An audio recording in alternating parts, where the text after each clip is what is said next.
Book 9, The Preliminary Investigation. Chapter 1, The Beginning of Perhotin's Official Career. Pyotr Ilyitch Perhotin, whom we left knocking at the strong locked gates of the widow Morozov's house, ended, of course, by making himself heard. Fenya, who was still excited by the fright she had had 2 hours before, and too much upset to go to bed, was almost frightened into hysterics on hearing the furious knocking at the gate. Though she had herself seen him drive away, she fancied that it must be Dmitri Fyodorovitch knocking again. No one else could knock so savagely. She ran to the house porter, who had already waked up and gone out to the gate, and began imploring him not to open it. But having questioned Pyotr Ilyitch and learned that he wanted to see Fenya on very important business, the man made up his mind at last to open. Pyotr Ilyitch was admitted into Fenya's kitchen, but the girl begged him to allow the house porter to be present because of her misgivings. He began questioning her, and at once learnt the most vital fact, that is, that when Dmitri Fyodorovitch had run out to look for Grushenka, he had snatched up a pestle from the mortar, and that when he returned the pestle was not with him, and his hands were smeared with blood. And the blood was simply flowing, dripping from him, dripping, Fenya kept exclaiming. This horrible detail was simply the product of her disordered imagination. But although not dripping, Pyotr Ilyitch had himself seen those hands stained with blood, and had helped to wash them. Moreover, the question he had to decide was not how soon the blood had dried, but where Dmitri Fyodorovitch had run with the pestle, or rather, whether it really was to Fyodor Pavlovitch's, and how he could satisfactorily ascertain. Pyotr Ilyitch persisted in returning to this point, and though he found out nothing conclusive, yet he carried away a conviction that Dmitri Fyodorovitch could have gone nowhere but to his father's house, and that therefore something must have happened there. "And when he came back," Fenya added with excitement, "I told him the whole story, and then I began asking him, 'Why have you got blood on your hands, Dmitri Fyodorovitch?' And he answered that that was human blood, and that he had just killed someone. He confessed it all to me, and suddenly ran off like a madman. I sat down and began thinking, 'Where's he run off to now like a madman?' 'He'll go to Mokroe,' I thought, 'and kill my mistress there.' I ran out to beg him not to kill her. I was running to his lodgings, but I looked at Plotnikov's shop and saw him just setting off, and there was no blood on his hands then." Fenya had noticed this and remembered it. Fenya's old grandmother confirmed her evidence as far as she was capable. After asking some further questions, Pyotr Ilyitch left the house, even more upset and uneasy than he had been when he entered it. The most direct and the easiest thing for him to do would have been to go straight to Fyodor Pavlovitch's, to find out whether anything had happened there, and if so, what, and only to go to the police captain, as Pyotr Ilyitch firmly intended doing, when he had satisfied himself of the fact. But the night was dark, Fyodor Pavlovitch's gates were strong, and he would have to knock again. His acquaintance with Fyodor Pavlovitch was of the slightest, and what if, after he had been knocking, they opened to him, and nothing had happened? Then Fyodor Pavlovitch, in his jeering way, would go telling the story all over the town, how a stranger called Perhotin had broken in upon him at midnight to ask if anyone had killed him. It would make a scandal, and scandal was what Pyotr Ilyitch dreaded more than anything in the world. Yet the feeling that possessed him was so strong that, though he stamped his foot angrily and swore at himself, he set off again, not to Fyodor Pavlovitch's, but to Madame Hohlakov's. He decided that if she denied having just given Dmitri Fyodorovitch 3,000 roubles, he would go straight to the police captain. But if she admitted having given him the money, he would go home and let the matter rest till next morning. It is, of course, perfectly evident that there was even more likelihood of causing scandal by going at 11 o'clock at night to a fashionable lady, a complete stranger, and perhaps rousing her from her bed to ask her an amazing question, than by going to Fyodor Pavlovitch. But that is just how it is sometimes, especially in cases like the present one, with the decisions of the most precise and phlegmatic people. Pyotr Ilyitch was by no means phlegmatic at that moment. He remembered all his life how a haunting uneasiness gradually gained possession of him, growing more and more painful and driving him on against his will. Yet he kept cursing himself, of course, all the way for going to this lady. "But I will get to the bottom of it, I will," he repeated for the 10th time, grinding his teeth, and he carried out his intention. It was exactly 11 o'clock when he entered Madame Hohlakov's house. He was admitted into the yard pretty quickly, but in response to his inquiry whether the lady was still up, the porter could give no answer except that she was usually in bed by that time. "Ask at the top of the stairs. If the lady wants to receive you, she'll receive you. If she won't, she won't." Pyotr Ilyitch went up, but did not find things so easy here. The footman was unwilling to take in his name, but finally called a maid. Pyotr Ilyitch politely but insistently begged her to inform her lady that an official living in the town, called Perhotin, had called on particular business, and that if it were not of the greatest importance he would not have ventured to come. "Tell her in those words exactly," he asked the girl. She went away. He remained waiting in the entry. Madame Hohlakoff herself was already in her bedroom, though not yet asleep. She had felt upset ever since Mitya's visit, and had a presentiment that she would not get through the night without the sick headache which always, with her, followed such excitement. She was surprised on hearing the announcement from the maid.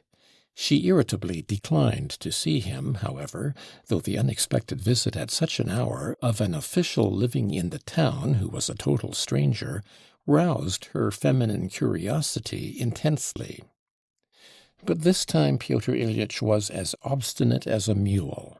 He begged the maid most earnestly to take another message in these very words: that he had come on business of the greatest importance, and that Madame Hohlakoff might have cause to regret it later if she refused to see him now. "I plunged headlong," he described it afterwards. The maid, gazing at him in amazement, went to take his message again. Madame Hohlakoff was impressed. She thought a little, asked what he looked like, and learned that he was very well dressed, young, and so polite. We may note, parenthetically, that Pyotr Ilyitch was a rather good-looking young man, and well aware of the fact. Madame Hohlakoff made up her mind to see him. She was in her dressing-gown and slippers, but she flung a black shawl over her shoulders. The official was asked to walk into the drawing-room, the very room in which Mitya had been received shortly before. The lady came to meet her visitor with a sternly inquiring countenance, and, without asking him to sit down, began at once with the question, "What do you want?" "I have ventured to disturb you, madam, on a matter concerning our common acquaintance, Dmitri Fyodorovitch Karamazov," Perhotin began. But he had hardly uttered the name when the lady's face showed signs of acute irritation. She almost shrieked, and interrupted him in a fury. "How much longer am I to be worried by that awful man?" she cried hysterically. "How dare you, sir? How could you venture to disturb a lady who is a stranger to you in her own house at such an hour, and to force yourself upon her to talk of a man who came here to this very drawing-room only 3 hours ago to murder me, and went stamping out of the room, as no one would go out of a decent house? Let me tell you, sir, that I shall lodge a complaint against you, that I will not let it pass. Kindly leave me at once. I am a mother. I Murder? Then he tried to murder you too?" "Why? Has he killed somebody else?" Madame Hohlakoff asked impulsively. "If you would kindly listen, madam, for half a moment, I'll explain it all in a couple of words," answered Perhotin firmly. "At 5 o'clock this afternoon Dmitri Fyodorovitch borrowed 10 roubles from me, and I know for a fact he had no money. Yet at 9 o'clock he came to see me with a bundle of 100-rouble notes in his hand, about 2 or 3,000 roubles. His hands and face were all covered with blood, and he looked like a madman. When I asked him where he had got so much money, he answered that he had just received it from you, that you had given him a sum of 3,000 to go to the gold mines." Madame Holokoff's face assumed an expression of intense and painful excitement. "Good God! He must have killed his old father!" she cried, clasping her hands. "I have never given him money, never. Oh, run, run! Don't say another word. Save the old man. Run to his father. Run!" "Excuse me, madam, then you did not give him money? You remember for a fact that you did not give him any money?" "No, I didn't. I refused to give it him, for he could not appreciate it. He ran out in a fury, stamping. He rushed at me, but I slipped away. And let me tell you, as I wish to hide nothing from you now, that he positively spat at me. Can you fancy that? But why are we standing? Sit down." "Excuse me, or better, run, run! You must run and save the poor old man from an awful death." "But if he has killed him already—" "Good heavens, yes! Then what are we to do now? What do you think we must do now?" Meantime she had made Pyotr Ilyitch sit down, and sat down herself, facing him. Briefly, but fairly clearly, Pyotr Ilyitch told her the history of the affair, that part of it at least which he had himself witnessed. He described, too, his visit to Fenya, and told her about the pestle. All these details produced an overwhelming effect on the distracted lady, who kept uttering shrieks and covering her face with her hands. "Would you believe it? I foresaw all this. I have that special faculty. Whatever I imagine comes to pass. And how often I've looked at that awful man and always thought, that man will end by murdering me. And now it's happened. That is, if he hasn't murdered me, but only his own father, it's only because the finger of God preserved me. And what's more, he was ashamed to murder me, because in this very place I put the holy icon from the relics of the holy martyr, Saint Varvara, on his neck. And to think how near I was to death at that minute! I went close up to him, and he stretched out his neck to me. Do you know, Pyotr Ilyitch, I think you said your name was Pyotr Ilyitch, I don't believe in miracles, but that icon, and this unmistakable miracle with me now, that shakes me, and I'm ready to believe in anything you like. Have you heard about Father Zossima? But I don't know what I'm saying. And only fancy, with the icon on his neck, he spat at me. He only spat, it's true, he didn't murder me, and he dashed away. But what shall we do? What must we do now? What do you think?" Pyotr Ilyitch got up and announced that he was going straight to the police captain to tell him all about it, and leave him to do what he thought fit. "Oh, he's an excellent man, excellent. Mihail Makarovitch, I know him. Of course he's the person to go to. How practical you are, Pyotr Ilyitch! How well you've thought of everything! I should never have thought of it in your place." "Especially as I know the police captain very well, too," observed Pyotr Ilyitch, who still continued to stand, and was obviously anxious to escape as quickly as possible from the impulsive lady, who would not let him say good-bye and go away. "And be sure," she prattled on, "to come back and tell me what you see there, and what you find out, what comes to light, how they'll try him, and what he's condemned to. Tell me, we have no capital punishment, have we? But be sure to come, even if it's at 3 o'clock at night, at 4, at 4:30. Tell them to wake me, to shake me if I don't get up. But, good heavens, I shan't sleep. But wait, hadn't I better come with you?" No, But if you would write 3 lines with your own hand, stating that you did not give Dmitri Fyodorovitch money, it might perhaps be of use, in case it's needed." "To be sure." Madame Hohlakov skipped, delighted, to her bureau. "And you know, I'm simply struck, amazed at your resourcefulness, your good sense in such affairs. Are you in the service here? I'm delighted to think that you're in the service here." And still speaking, she scribbled on half a sheet of notepaper the following lines: "I've never in my life lent to that unhappy man, Dmitri Fyodorovitch Karamazov, for in spite of all he is unhappy, 3,000 roubles today. I've never given him money, never. That I swear by all that's holy. K. Hohlakov." "Here's the note." She turned quickly to Pyotr Ilyitch. "Go, save him. It's a noble deed on your part." And she made the sign of the cross 3 times over him. She ran out to accompany him to the passage. "How grateful I am to you! You can't think how grateful I am to you for having come to me first. How is it I haven't met you before? I shall feel flattered at seeing you at my house in the future. How delightful it is that you are living here. Such precision, such practical ability. They must appreciate you. They must understand you. If there's anything I can do, believe me. Oh, I love young people. I'm in love with young people. The younger generation are the one prop of our suffering country, her one hope. Oh, go, go." But Pyotr Ilyitch had already run away, or she would not have let him go so soon. Yet Madame Hohlakov had made a rather agreeable impression on him, which had somewhat softened his anxiety at being drawn into such an unpleasant affair. Tastes differ, as we all know. "She's by no means so elderly," he thought, feeling pleased.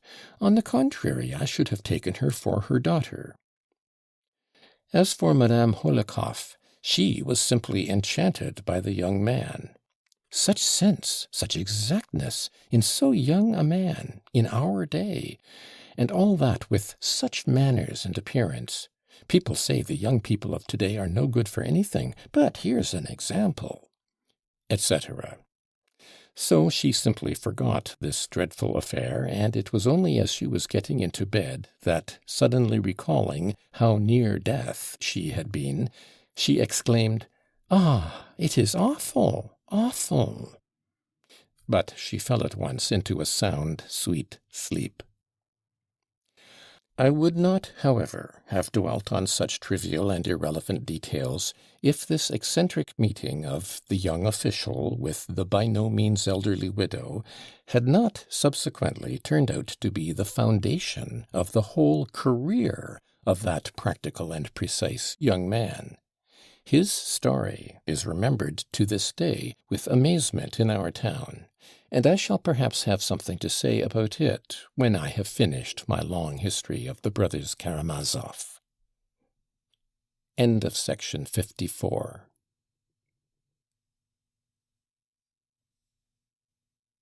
Book 9, Chapter 2, The Alarm. Our police captain, Mikhail Makarovich Makarov, a retired lieutenant colonel, was a widower and an excellent man. He had only come to us 3 years previously, but had won general esteem, chiefly because he knew how to keep society together. He was never without visitors, and could not have got on without them. Someone or other was always dining with him. He never sat down to table without guests. He gave regular dinners, too, on all sorts of occasions, sometimes most surprising ones. Though the fare was not recherché, it was abundant. The fish pies were excellent, and the wine made up in quantity for what it lacked in quality. The first room his guests entered was a well-fitted billiard room, with pictures of English racehorses in black frames on the walls, an essential decoration, as we all know, for a bachelor's billiard room. There was card-playing every evening at his house, if only at one table. But at frequent intervals all the society of our town, with the mammas and young ladies, assembled at his house to dance. Though Mihail Makarovich was a widower, he did not live alone. His widowed daughter lived with him, with her two unmarried daughters, grown-up girls, who had finished their education. They were of agreeable appearance and lively character, and though everyone knew they would have no dowry, they attracted all the young men of fashion to their grandfather's house. Mihail Makarovich was by no means very efficient in his work, though he performed his duties no worse than many others. To speak plainly, he was a man of rather narrow education. His understanding of the limits of his administrative power could not always be relied upon. It was not so much that he failed to grasp certain reforms enacted during the present reign, as that he made conspicuous blunders in his interpretation of them. This was not from any special lack of intelligence, but from carelessness, for he was always in too great a hurry to go into the subject. "I have the heart of a soldier rather than of a civilian," he used to say of himself. He had not even formed a definite idea of the fundamental principles of the reforms connected with the emancipation of the serfs, and only picked it up, so to speak, from year to year, involuntarily increasing his knowledge by practice. And yet he was himself a landowner. Pyotr Ilyitch knew for certain that he would meet some of Mihail Makarovich's visitors there that evening, but he didn't know which. As it happened, at that moment, the prosecutor and Varvinsky, our district doctor, a young man who had only just come to us from Petersburg after taking a brilliant degree at the Academy of Medicine, were playing whist at the police captain's. Ippolit Kirillevich, the prosecutor, he was really the deputy prosecutor, but we always called him the prosecutor, was rather a peculiar man of about 35, inclined to be consumptive, and married to a fat and childless woman. He was vain and irritable, though he had a good intellect, and even a kind heart. It seemed that all that was wrong with him was that he had a better opinion of himself than his ability warranted, and that made him seem constantly uneasy. He had, moreover, certain higher, even artistic, leanings towards psychology, for instance, a special study of the human heart, a special knowledge of the criminal and his crime.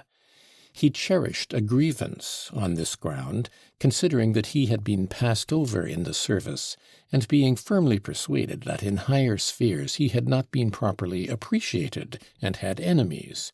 In gloomy moments he even threatened to give up his post and practice as a barrister in criminal cases.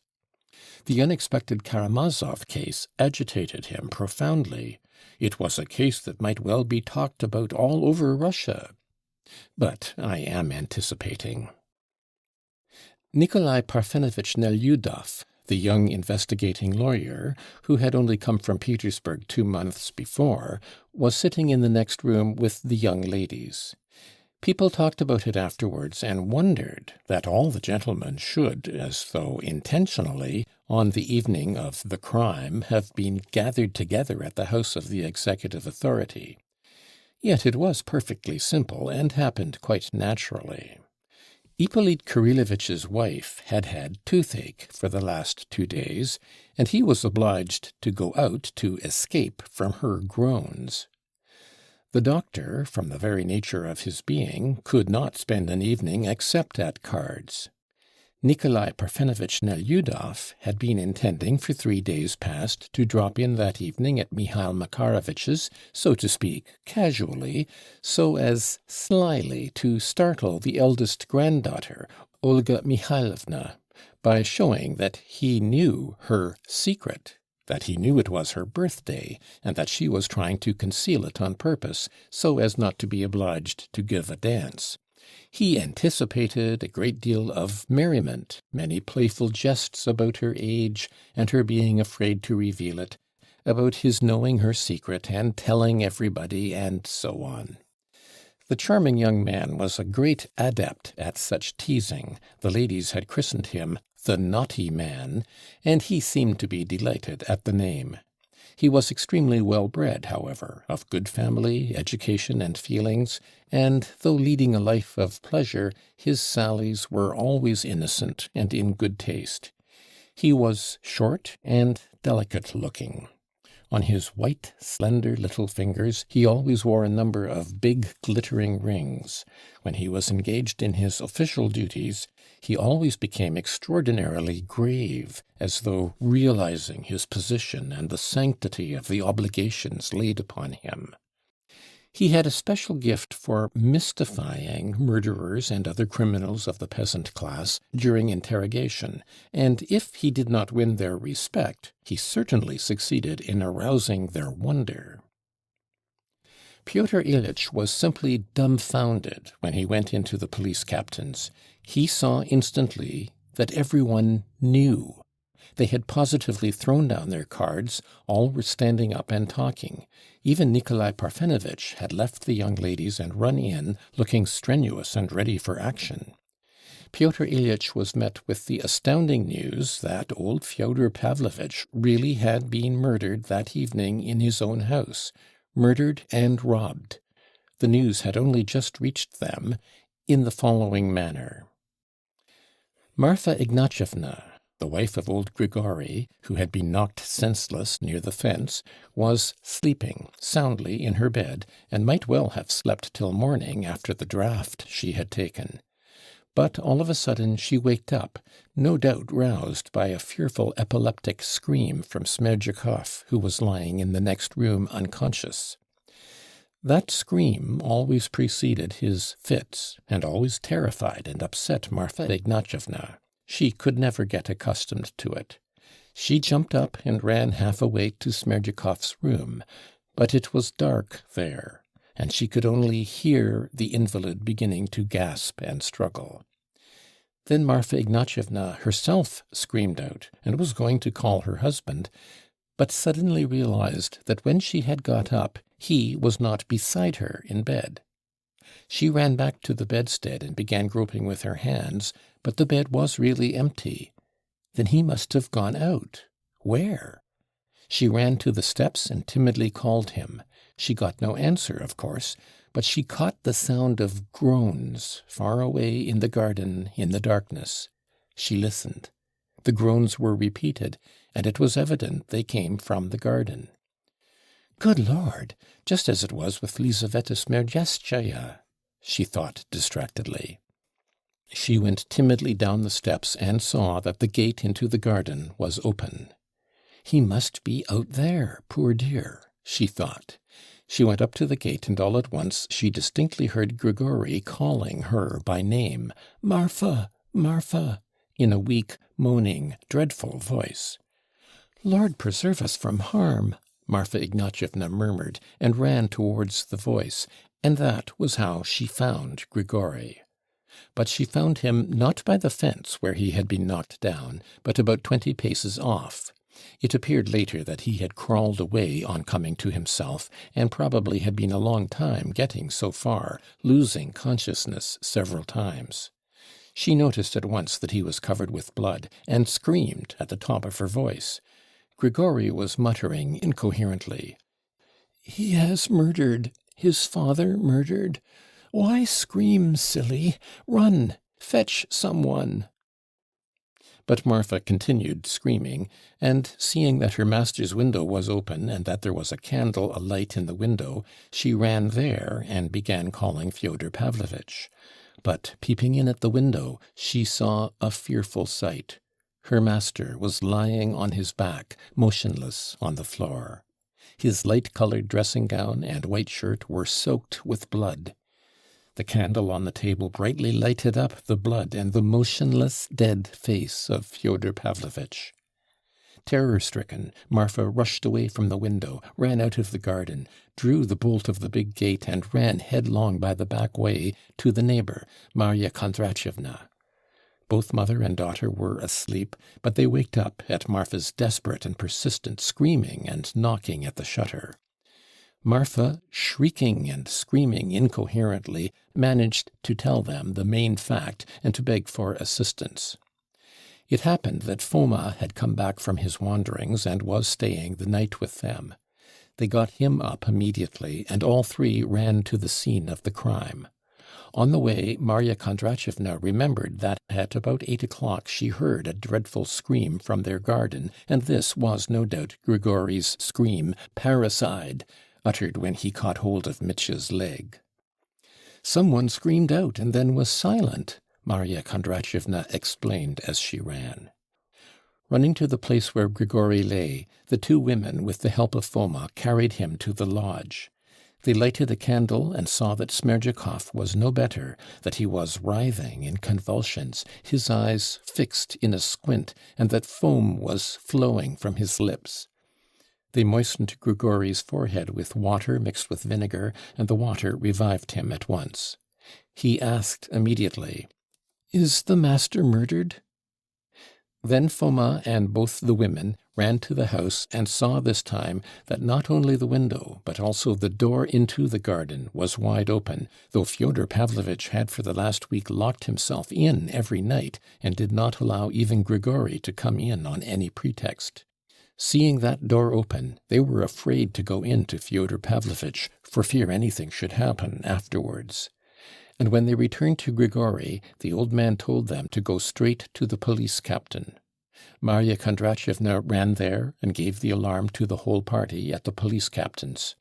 She arrived only 5 minutes before Pyotr Ilyitch, so that his story came not as his own surmise and theory, but as the direct confirmation by a witness of the theory held by all as to the identity of the criminal, a theory he had in the bottom of his heart refused to believe till that moment. It was resolved to act with energy. The deputy police inspector of the town was commissioned to take 4 witnesses, to enter Fyodor Pavlovitch's house, and there to open an inquiry on the spot, according to the regular forms, which I will not go into here. The district doctor, a zealous man, new to his work, almost insisted on accompanying the police captain, the prosecutor, and the investigating lawyer.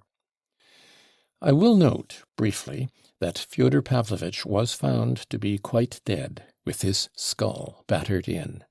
But with what? Most likely with the same weapon with which Grigory had been attacked.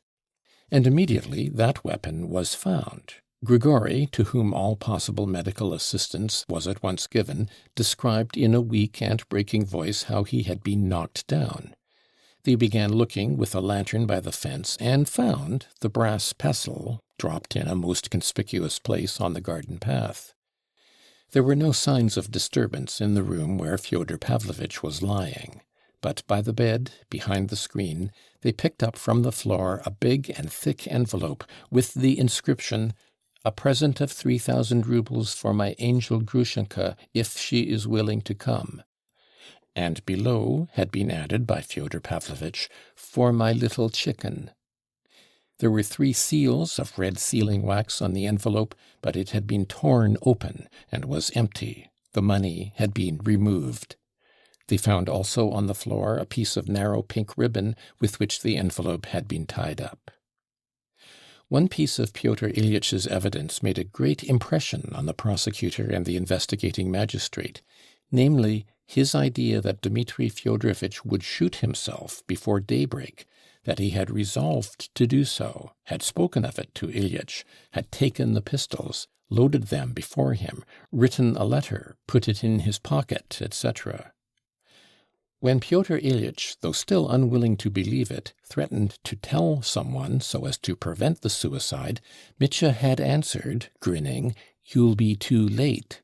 So they must make haste to Mokroe to find the criminal before he really did shoot himself. "That's clear, that's clear," repeated the prosecutor in great excitement. "That's just the way with mad fellows like that. I shall kill myself tomorrow, so I'll make merry till I die." The story of how he had bought the wine and provisions excited the prosecutor more than ever. "Do you remember the fellow that murdered a merchant called Olsufyev, gentlemen? He stole 1,500, went at once to have his hair curled, and then, without even hiding the money, carrying it almost in his hand in the same way, he went off to the girls. All were delayed, however, by the inquiry, the search, and the formalities, etc., in the house of Fyodor Pavlovitch. It all took time, and so, 2 hours before starting, they sent on ahead to Mokrow the officer of the rural police, Mavriky Mavrikovitch Schmertsov, who had arrived in the town the morning before to get his pay. He was instructed to avoid raising the alarm when he reached Mokrow, but to keep constant watch over the criminal till the arrival of the proper authorities, to procure also witnesses for the arrest, police constables, and so on. Mavriky Mavrikovitch did as he was told, preserving his incognito and giving no one but his old acquaintance Trifon Borisovitch the slightest hint of his secret business. He had spoken to him just before Mitya met the landlord in the balcony, looking for him in the dark, and noticed at once a change in Trifon Borisovitch's face and voice. So neither Mitya nor anyone else knew that he was being watched. The box with the pistols had been carried off by Trifon Borisovitch and put in a suitable place. Only after 4 o'clock, almost at sunrise, all the officials, the police captain, the prosecutor, the investigating lawyer, drove up in 2 carriages, each drawn by 3 horses. The doctor remained at Fyodor Pavlovitch's to make a post-mortem next day on the body. But he was particularly interested in the condition of the servant, Smerdyakov.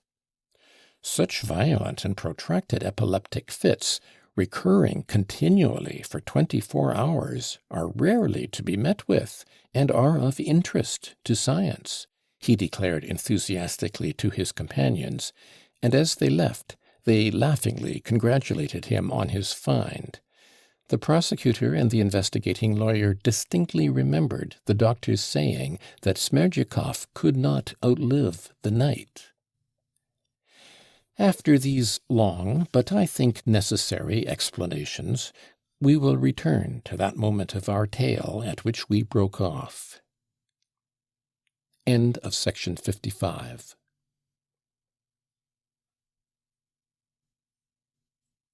Book 9, Chapter 3, The Sufferings of a Soul, the First Ordeal.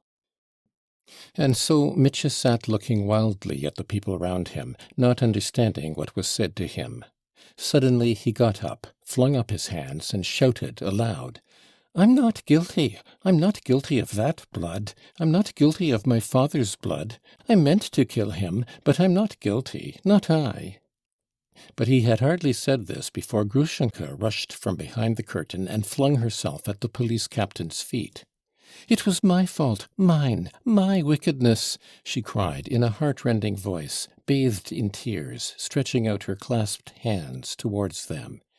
"He did it through me. I tortured him and drove him to it. I tortured that poor old man that's dead, too, in my wickedness, and brought him to this. It's my fault, mine first, mine most, my fault." "Yes, it's your fault. You're the chief criminal, you fury, you harlot. You're the most to blame," shouted the police captain, threatening her with his hand. But he was quickly and resolutely suppressed. The prosecutor positively seized hold of him. "This is absolutely irregular, Mihail Makarovitch," he cried. "You are positively hindering the inquiry. You're ruining the case," he almost gasped. "Follow the regular course, follow the regular course," cried Nikolai Parfenovitch, fearfully excited too. "Otherwise it's absolutely impossible." "Judge us together," Grushenka cried frantically, still kneeling. "Punish us together. I will go with him now, if it's to death." "Grusha, my life, my blood, my holy one!" Mitya fell on his knees beside her and held her tight in his arms.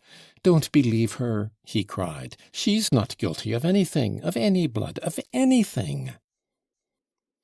He remembered afterwards that he was forcibly dragged away from her by several men, and that she was led out, and that when he recovered himself he was sitting at the table.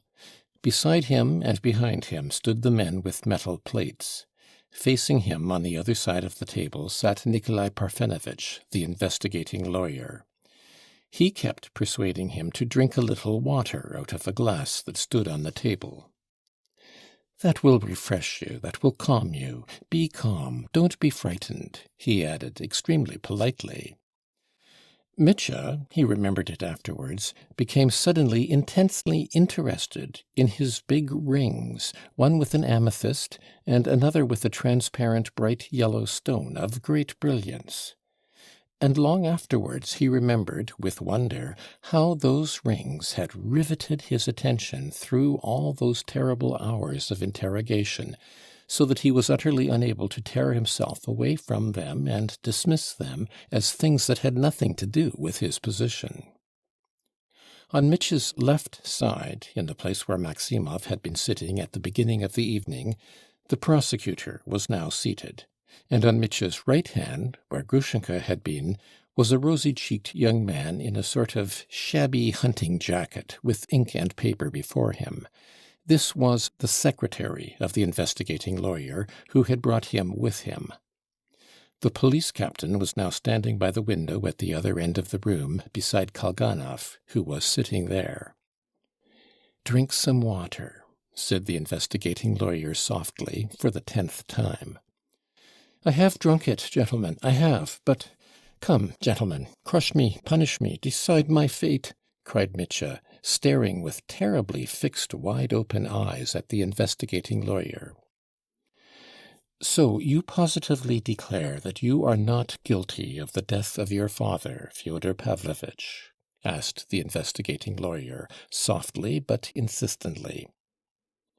"I am not guilty. I am guilty of the blood of another old man, but not of my father's, and I weep for it. I killed the old man and knocked him down. But it's hard to have to answer for that murder with another, a terrible murder of which I am not guilty. It's a terrible accusation, gentlemen, a knock-down blow. But who has killed my father? Who has killed him? Who can have killed him if I didn't? It's marvelous, extraordinary, impossible." "Yes, who can have killed him?" the investigating lawyer was beginning, but Ippolit Kirillovitch, the prosecutor, glancing at him, addressed Mitya. "You need not worry yourself about the old servant, Grigory Vassilyevitch. He is alive, he has recovered, and in spite of the terrible blows inflicted, according to his own and your evidence, by you, there seems no doubt that he will live. So the doctor says, at least."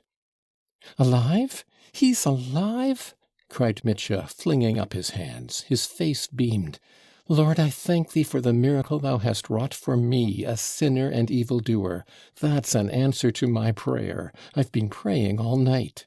And he crossed himself 3 times. He was almost breathless. "So from this Grigory we have received such important evidence concerning you that—" the prosecutor would have continued, but Mitya suddenly jumped up from his chair. "1 minute, gentlemen, for God's sake, 1 minute, I will run to her." "Excuse me, at this moment it's quite impossible," Nikolai Parfenovitch almost shrieked.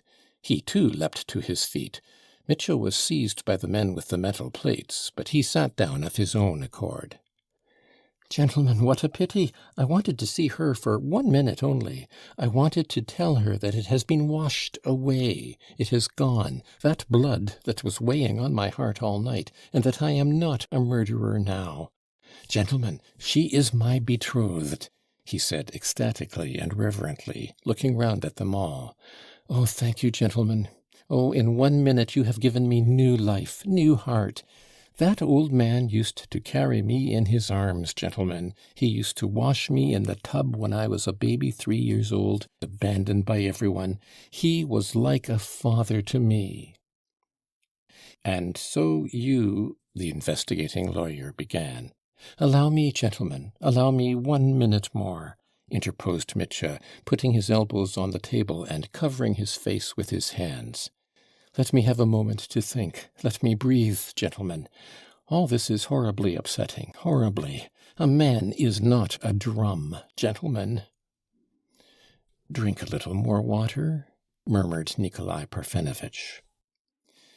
Mitya took his hands from his face and laughed. His eyes were confident. He seemed completely transformed in a moment. His whole bearing was changed. He was once more the equal of these men, with all of whom he was acquainted, as though they had all met the day before, when nothing had happened, at some social gathering. We may note in passing that on his first arrival, Mitya had been made very welcome at the police captain's, but later, during the last month especially, Mitya had hardly called at all, and when the police captain met him, in the street for instance, Mitya noticed that he frowned and only bowed out of politeness. His acquaintance with the prosecutor was less intimate, though he sometimes paid his wife, a nervous and fanciful lady, visits of politeness, without quite knowing why, and she always received him graciously, and had, for some reason, taken an interest in him up to the last. He had not had time to get to know the investigating lawyer, though he had met him and talked to him twice, each time about the fair sex. "You're a most skilful lawyer, I see, Nikolai Parfenovitch," cried Mitya, laughing gaily. "But I can help you now. Oh, gentlemen, I feel like a new man, and don't be offended at my addressing you so simply and directly. I'm rather drunk, too, I'll tell you that frankly. I believe I've had the honor and pleasure of meeting you, Nikolai Parfenovitch, at my kinsman Musov's. Gentlemen, I don't pretend to be on equal terms with you. I understand, of course, in what character I am sitting before you. Oh, of course, there's a horrible suspicion hanging over me. If Grigory has given evidence, a horrible suspicion. It's awful, awful. I understand that. But to business, gentlemen. I am ready, and we will make an end of it in one moment. For listen, gentlemen. Since I know I'm innocent, we can put an end to it in a minute, can't we? Can't we?" Mitya spoke much, and quickly, nervously, and effusively, as though he positively took his listeners to be his best friends. "So, for the present, we will write that you absolutely deny the charge brought against you," said Nikolai Parfenovitch impressively, and bending down to the secretary, he dictated to him in an undertone what to write. "Write it down? You want to write that down? Well, write it. I consent. I give my full consent, gentlemen. Only, do you see... Stay. Write this. Of disorderly conduct, I am guilty. Of violence on a poor old man, I am guilty. And there is something else at the bottom of my heart of which I am guilty too. But that you need not write down." He turned suddenly to the secretary. "That's my personal life, gentlemen. That doesn't concern you. The bottom of my heart, that's to say. But of the murder of my old father, I'm not guilty. That's a wild idea. It's quite a wild idea.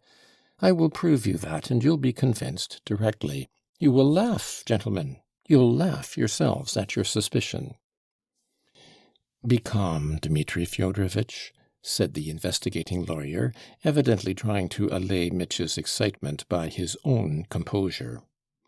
"Before we go on with our inquiry, I should like, if you will consent to answer, to hear you confirm the statement that you disliked your father, Fyodor Pavlovitch, that you were involved in continual disputes with him.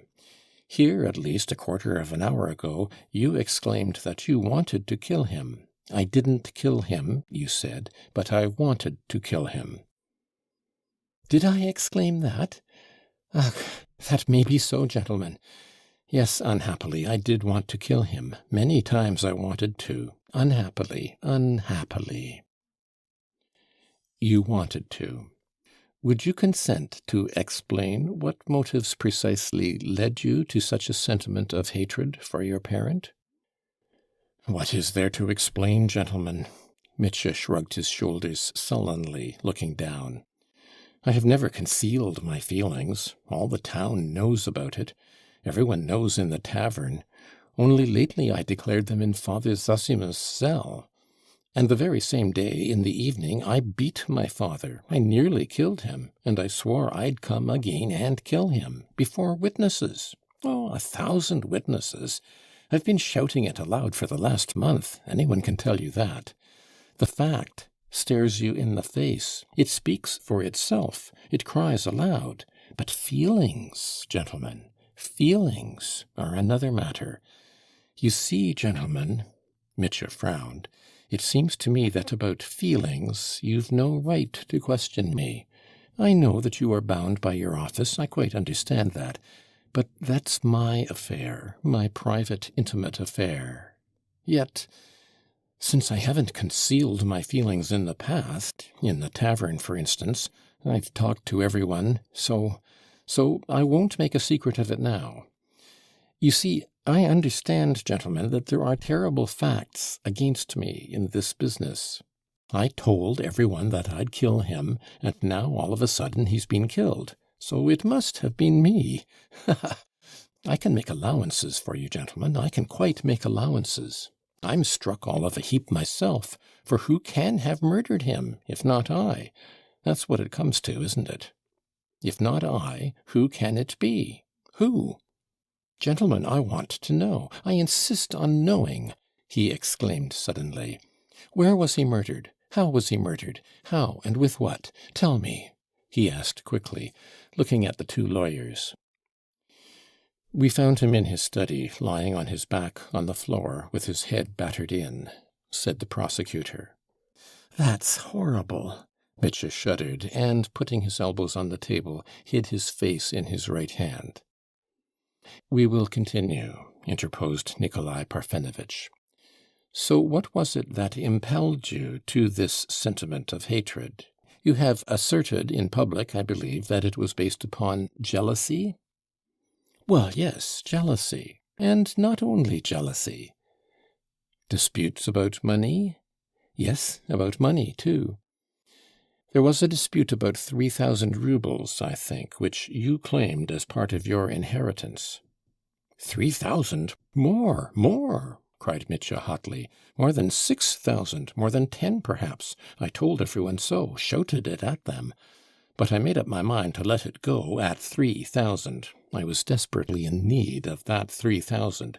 So the bundle of notes for 3,000 that I knew he kept under his pillow, ready for Grushenka, I considered as simply stolen from me. Yes, gentlemen, I looked upon it as mine, as my own property. The prosecutor looked significantly at the investigating lawyer and had time to wink at him on the sly.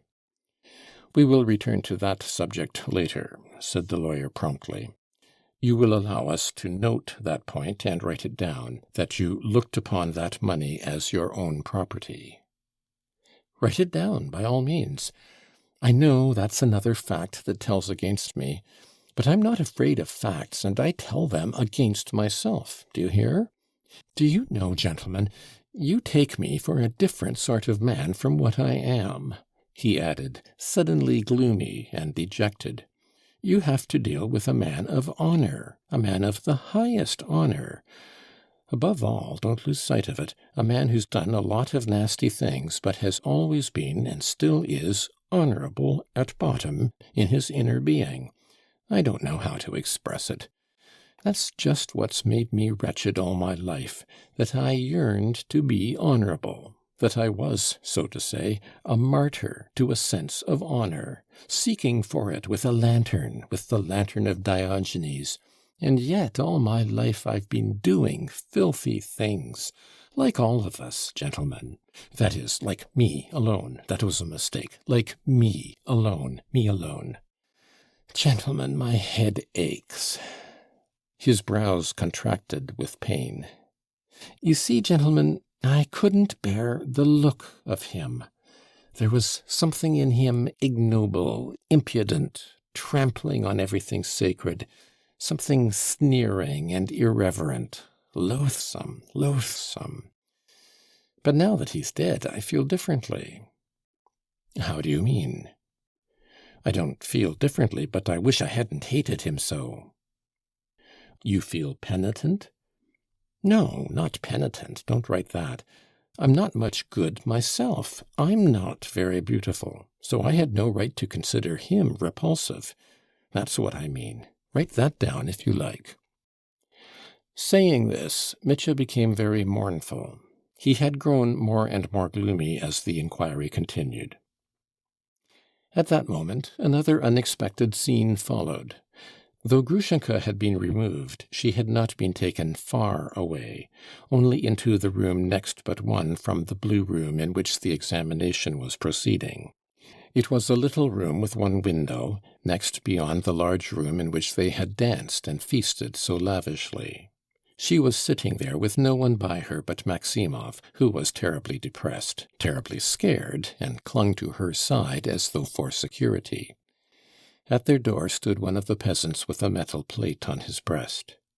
Grushenka was crying, and suddenly her grief was too much for her. She jumped up, flung up her arms, and with a loud wail of sorrow rushed out of the room to him, to her Mitya, and so unexpectedly that they had not time to stop her. Mitya, hearing her cry, trembled, jumped up, and with a yell rushed impetuously to meet her, not knowing what he was doing. But they were not allowed to come together, though they saw one another. He was seized by the arms. He struggled and tried to tear himself away. It took 3 or 4 men to hold him. She was seized too, and he saw her stretching out her arms to him, crying aloud as they carried her away. When the scene was over, he came to himself again, sitting in the same place as before, opposite the investigating lawyer, and crying out to them, "What do you want with her? Why do you torment her? She's done nothing, nothing." The lawyers tried to soothe him. About 10 minutes passed like this. At last, Mihail Makarovitch, who had been absent, came hurriedly into the room and said in a loud and excited voice to the prosecutor, "She's been removed. She's downstairs. Will you allow me to say one word to this unhappy man, gentlemen? In your presence, gentlemen, in your presence." "By all means, Mihail Makarovitch," answered the investigating lawyer. "In the present case we have nothing against it." "Listen, Dmitri Fyodorovitch, my dear fellow," began the police captain, and there was a look of warm, almost fatherly feeling for the luckless prisoner on his excited face. "I took your Agrafena Alexandrovna downstairs myself, and confided her to the care of the landlord's daughters, and that old fellow Maximov is with her all the time. And I soothed her, do you hear? I soothed and calmed her. I impressed on her that you have to clear yourself, so she mustn't hinder you, must not depress you, or you may lose your head and say the wrong thing in your evidence. In fact, I talked to her, and she understood. She's a sensible girl, my boy, a good-hearted girl. She would have kissed my old hands, begging help for you. She sent me, herself, to tell you not to worry about her. And I must go, my dear fellow, I must go and tell her that you are calm and comforted about her. And so you must be calm. Do you understand? I was unfair to her. She is a Christian soul, gentlemen. Yes, I tell you she's a gentle soul, and not to blame for anything. So what am I to tell her, Dmitri Fyodorovitch? Will you sit quiet or not?" The good-natured police captain said a great deal that was irregular, but Grushenka's suffering, a fellow creature's suffering, touched his good-natured heart, and tears stood in his eyes. Mitya jumped up and rushed towards him. "Forgive me, gentlemen. Oh, allow me," he cried. "You've the heart of an angel, Mihail Makarovitch. I thank you for her. I will be calm, cheerful, in fact.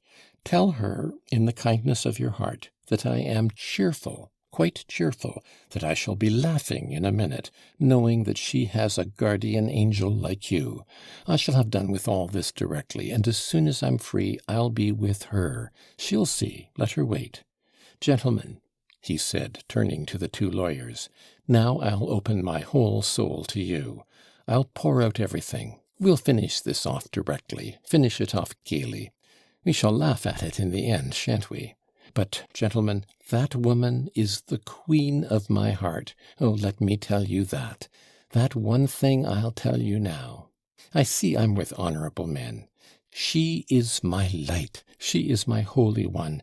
And if only you knew. Did you hear her cry, 'I'll go to death with you'? And what have I, a penniless beggar, done for her? Why such love for me? How can a clumsy, ugly brute like me, with my ugly face, deserve such love? That she is ready to go to exile with me, and how she fell down at your feet for my sake just now, and yet she's proud and has done nothing. How can I help adoring her? How can I help crying out and rushing to her, as I did just now? Gentlemen, forgive me, but now, I am comforted." And he sank back in his chair, and covering his face with his hands, burst into tears, but they were happy tears. He recovered himself instantly. The old police captain seemed much pleased, and the lawyers also. They felt that the examination was passing into a new phase. When the police captain went out, Mitya was positively gay. "Now, gentlemen, I am at your disposal, entirely at your disposal. And if it were not for all these trivial details, we should understand one another in a minute. I'm at those details again. I'm at your disposal, gentlemen. But I declare that we must have mutual confidence, you in me and I in you, or there'll be no end to it. I speak in your interests.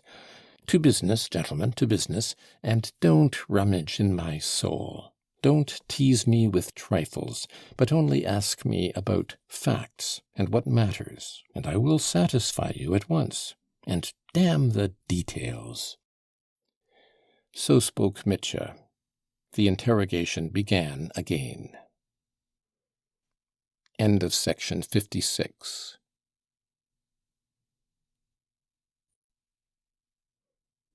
Book 9, Chapter 4, The Second Ordeal. "You don't know how you encourage us, Dmitri Fyodorovitch, by your readiness to answer," said Nikolai Parfenovitch, with an animated air, and obvious satisfaction beaming in his very prominent, short-sighted, light grey eyes, from which he had removed his spectacles a moment before. "And you have made a very just remark about the mutual confidence, without which it is sometimes positively impossible to get on in cases of such importance, if the suspected party really hopes and desires to defend himself, and is in a position to do so. We, on our side, will do everything in our power, and you can see for yourself how we are conducting the case. You approve, Ippolit Kirillovitch?" He turned to the prosecutor. "Oh, undoubtedly," replied the prosecutor. His tone was somewhat cold compared with Nikolai Parfenovitch's impulsiveness. "I will note once for all that Nikolai Parfenovitch, who had but lately arrived among us, had from the first felt marked respect for Ippolit Kirillovitch, our prosecutor, and had become almost his bosom friend. He was almost the only person who put implicit faith in Ippolit Kirillovitch's extraordinary talents as a psychologist and orator, and in the justice of his grievance. He had heard of him in Petersburg. On the other hand, young Nikolai Parfenovitch was the only person in the whole world whom our unappreciated prosecutor genuinely liked. On their way to Mokrow they had time to come to an understanding about the present case. And now, as they sat at the table, the sharp-witted junior caught and interpreted every indication on his senior colleague's face, half a word, a glance, or a wink. "Gentlemen, only let me tell my own story, and don't interrupt me with trivial questions, and I'll tell you everything in a moment," said Mitya excitedly. "Excellent, thank you. But before we proceed to listen to your communication, will you allow me to inquire as to another little fact of great interest to us? I mean the 10 roubles you borrowed yesterday at about 5 o'clock on the security of your pistols from your friend Pyotr Ilyitch Perhotin." "I pledged them, gentlemen. I pledged them for 10 roubles. What more? That's all about it. As soon as I got back to town, I pledged them." "You got back to town? Then you had been out of town." "Yes, I went on a journey of 40 versts into the country. Didn't you know?" The prosecutor and Nikolai Parfenovitch exchanged glances. Well, how would it be if you began your story with a systematic description of all you did yesterday, from the morning onwards? Allow us, for instance, to inquire why you were absent from the town, and just when you left, and when you came back, all those facts. You should have asked me like that from the beginning, cried Mitya, laughing aloud. And if you like, we won't begin from yesterday, but from the morning of the day before. Then you'll understand how, why, and where I went. I went the day before yesterday, gentlemen, to a merchant of the town called Samsonov to borrow 3,000 roubles from him on safe security. It was a pressing matter, gentlemen. It was a sudden necessity. Allow me to interrupt you, the prosecutor put in politely. Why were you in such pressing need for just that sum, 3,000? Oh, gentlemen, you needn't go into details, how, when, and why just so much money, and not so much, and all that rigmarole. Why, it'll run to 3 volumes, and then you'll want an epilogue. Mitya said all this with the good-natured but impatient familiarity of a man who is anxious to tell the whole truth and is full of the best intentions. Gentlemen, he corrected himself hurriedly, don't be vexed with me for my restiveness, I beg you again. Believe me, once more, I feel the greatest respect for you, and understand the true position of affairs. Don't think I'm drunk. I'm quite sober now. And besides, being drunk would be no hindrance. It's with me, you know, like the saying, when he is sober he is a fool, when he is drunk he is a wise man. But I see, gentlemen, it's not the proper thing to make jokes to you, till we've had our explanation, I mean. And I've my own dignity to keep up, too. I quite understand the difference for the moment. I am, after all, in the position of a criminal, and so, far from being on equal terms with you. And it's your business to watch me. I can't expect you to pat me on the head for what I did to Grigory, for one can't break old men's heads with impunity. I suppose you'll put me away for him for 6 months, or a year perhaps, in a house of correction.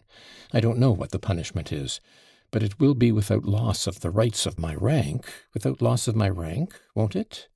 So, you see, gentlemen, I understand the distinction between us, but you must see that you could puzzle God himself with such questions. How did you step? Where did you step? When did you step? And on what did you step? I shall get mixed up if you go on like this, and you will put it all down against me. And what will that lead to? To nothing.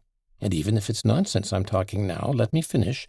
And you, gentlemen, being men of honor and refinement, will forgive me.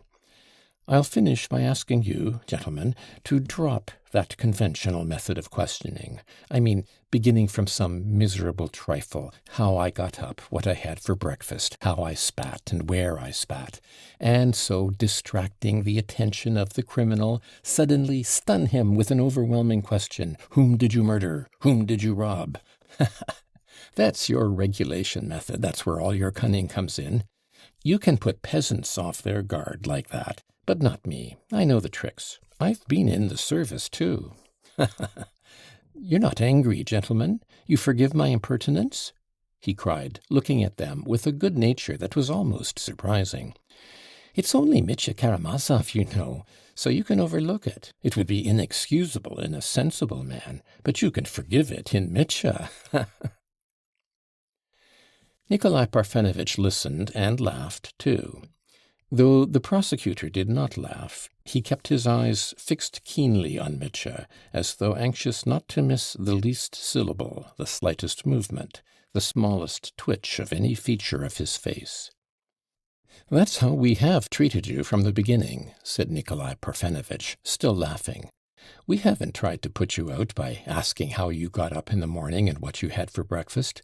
We began, indeed, with questions of the greatest importance." "I understand. I saw it and appreciated it, and I appreciate still more your present kindness to me, an unprecedented kindness, worthy of your noble hearts. We 3 here are gentlemen, and let everything be on the footing of mutual confidence between educated, well-bred people who have the common bond of noble birth and honor. In any case, allow me to look upon you as my best friends at this moment of my life, at this moment when my honor is assailed. That's no offense to you, gentlemen, is it?" On the contrary, you've expressed all that so well, Dmitri Fyodorovitch, Nikolai Parfenovitch answered with dignified approbation. And enough of those trivial questions, gentlemen, all those tricky questions, cried Mitya enthusiastically, or there's simply no knowing where we shall get to, is there? I will follow your sensible advice entirely, the prosecutor interposed, addressing Mitya. I don't withdraw my question, however. It is now vitally important for us to know exactly why you needed that sum. I mean, precisely 3,000. Why I needed it? Oh, for one thing and another. Well, it was to pay a debt. A debt to whom?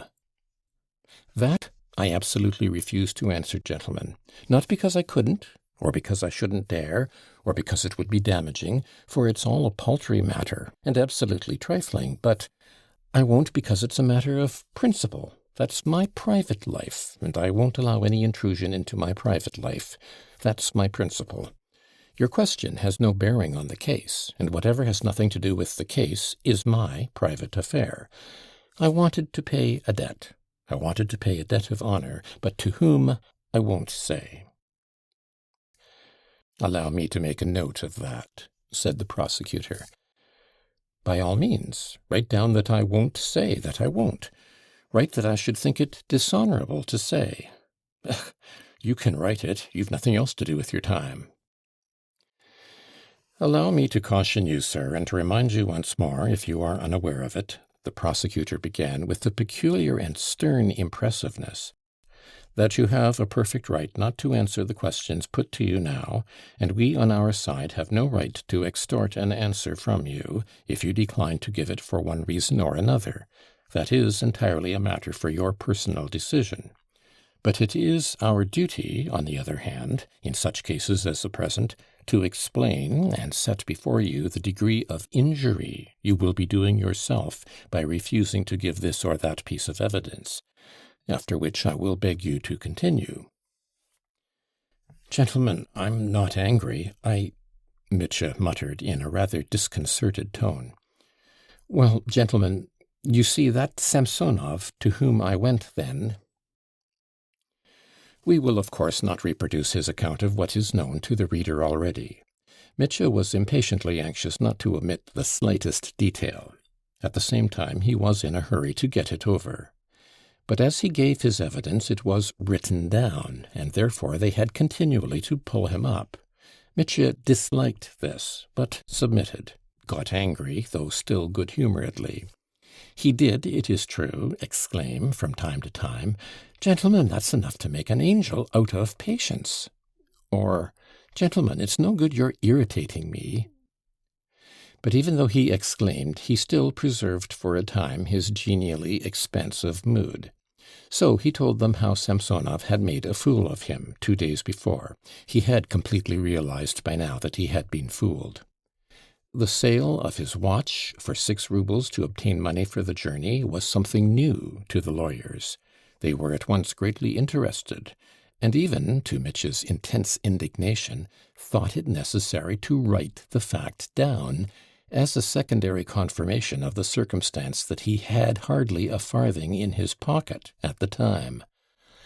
Little by little, Mitya began to grow surly.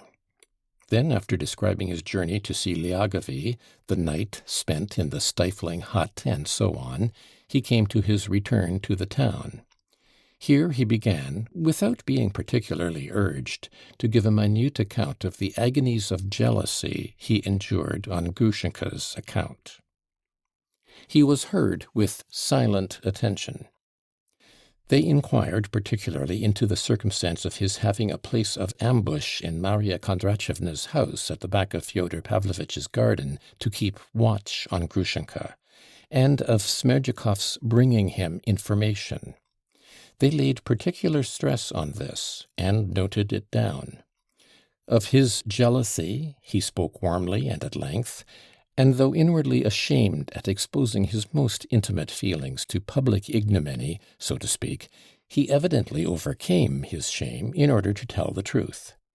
The frigid severity with which the investigating lawyer, and still more the prosecutor, stared intently at him as he told his story, disconcerted him at last considerably. That boy, Nikolai Parfenovitch, to whom I was talking nonsense about women only a few days ago, and that sickly prosecutor are not worth my telling this to, he reflected mournfully. It's ignominious. Be patient, humble, hold thy peace. He wound up his reflections with that line. But he pulled himself together to go on again. When he came to telling of his visit to Madame Holikov, he regained his spirits and even wished to tell a little anecdote of that lady which had nothing to do with the case. But the investigating lawyer stopped him and civilly suggested that he should pass on to more essential matters. At last, when he described his despair and told them how, when he left Madame Holikov's, he thought that he'd get 3,000 if he had to murder someone to do it, they stopped him again and noted down that he had meant to murder someone. Mitya let them write it without protest. At last he reached the point in his story when he learned that Grushenka had deceived him and had returned from Samsonov's as soon as he left her there, though she had said that she would stay there till midnight. "If I didn't kill Fenya then, gentlemen, it was only because I hadn't time," broke from him suddenly at that point in his story. That, too, was carefully written down. Mitya waited gloomily, and was beginning to tell how he ran into his father's garden, when the investigating lawyer suddenly stopped him, and opening the big portfolio that lay on the sofa beside him, he brought out the brass pestle. "Do you recognize this object?" he asked, showing it to Mitya. "Oh, yes," he laughed gloomily. "Of course I recognize it. Let me have a look at it. Damn it, never mind." "You have forgotten to mention it," observed the investigating lawyer. "Hang it all, I shouldn't have concealed it from you. Do you suppose I could have managed without it? It simply escaped my memory." "Be so good as to tell us precisely how you came to arm yourself with it." "Certainly I will be so good, gentlemen." And Mitya described how he took the pestle and ran. "But what object had you in view in arming yourself with such a weapon?" "What object? No object. I just picked it up and ran off." "What for, if you had no object?" Mitya's wrath flared up. He looked intently at the boy, and smiled gloomily and malignantly. He was feeling more and more ashamed at having told such people the story of his jealousy so sincerely and spontaneously. "Bother the pestle!" broke from him suddenly. "But still—" "Oh, to keep off dogs. Oh, because it was dark, in case anything turned up." "But have you ever on previous occasions taken a weapon with you when you went out, since you're afraid of the dark?" "Ugh, damn it all, gentlemen, there's positively no talking to you," cried Mitya, exasperated beyond endurance, and turning to the secretary, crimson with anger, he said quickly, with a note of fury in his voice, "Write down at once, that I snatched up the pestle to go and kill my father, Fyodor Pavlovitch, by hitting him on the head with it. Well, now, are you satisfied, gentlemen? Are your minds relieved?" he said, glaring defiantly at the lawyers. "We quite understand that you made that statement just now through exasperation with us and the questions we put to you, which you consider trivial, though they are, in fact, essential," the prosecutor remarked dryly in reply. "Well, upon my word, gentlemen, yes, I took the pestle. What does one pick things up for at such moments? I don't know what for. I snatched it up and ran, that's all. For to me, gentlemen, passons, or I declare I won't tell you any more." He sat with his elbows on the table and his head in his hand. He sat sideways to them and gazed at the wall, struggling against a feeling of nausea. He had, in fact, an awful inclination to get up and declare that he wouldn't say another word, not if you hang me for it. "You see, gentlemen," he said at last, with difficulty controlling himself, "you see, I listen to you, and am haunted by a dream. It's a dream I have sometimes, you know. I often dream it. It's always the same. That someone is hunting me, someone I'm awfully afraid of, that he's hunting me in the dark, in the night, tracking me, and I hide somewhere from him, behind a door or cupboard, hide in a degrading way. And the worst of it is, he always knows where I am, but he pretends not to know where I am on purpose, to prolong my agony, to enjoy my terror. That's just what you're doing now. It's just like that. "Is that the sort of thing you dream about?" inquired the prosecutor. "Yes, it is. Don't you want to write it down?" said Mitya with a distorted smile. "No, no need to write it down. But still, you do have curious dreams." "It's not a question of dreams now, gentlemen. This is realism. This is real life. I'm a wolf, and you're the hunters. Well, hunt him down." "You are wrong to make such comparisons," began Nikolai Parfenovitch with extraordinary softness. "No, I'm not wrong. Not at all." Mitya flared up again, though his outburst of wrath had obviously relieved his heart. He grew more good-humoured at every word. "You may not trust a criminal or a man on trial tortured by your questions, but an honourable man, the honourable impulses of the heart, I say that boldly. No, that you must believe you have no right indeed. But be silent, heart, be patient, humble, hold thy peace. Well, shall I go on?" he broke off gloomily. "If you'll be so kind," answered Nikolai Parfenovitch. End of section 57.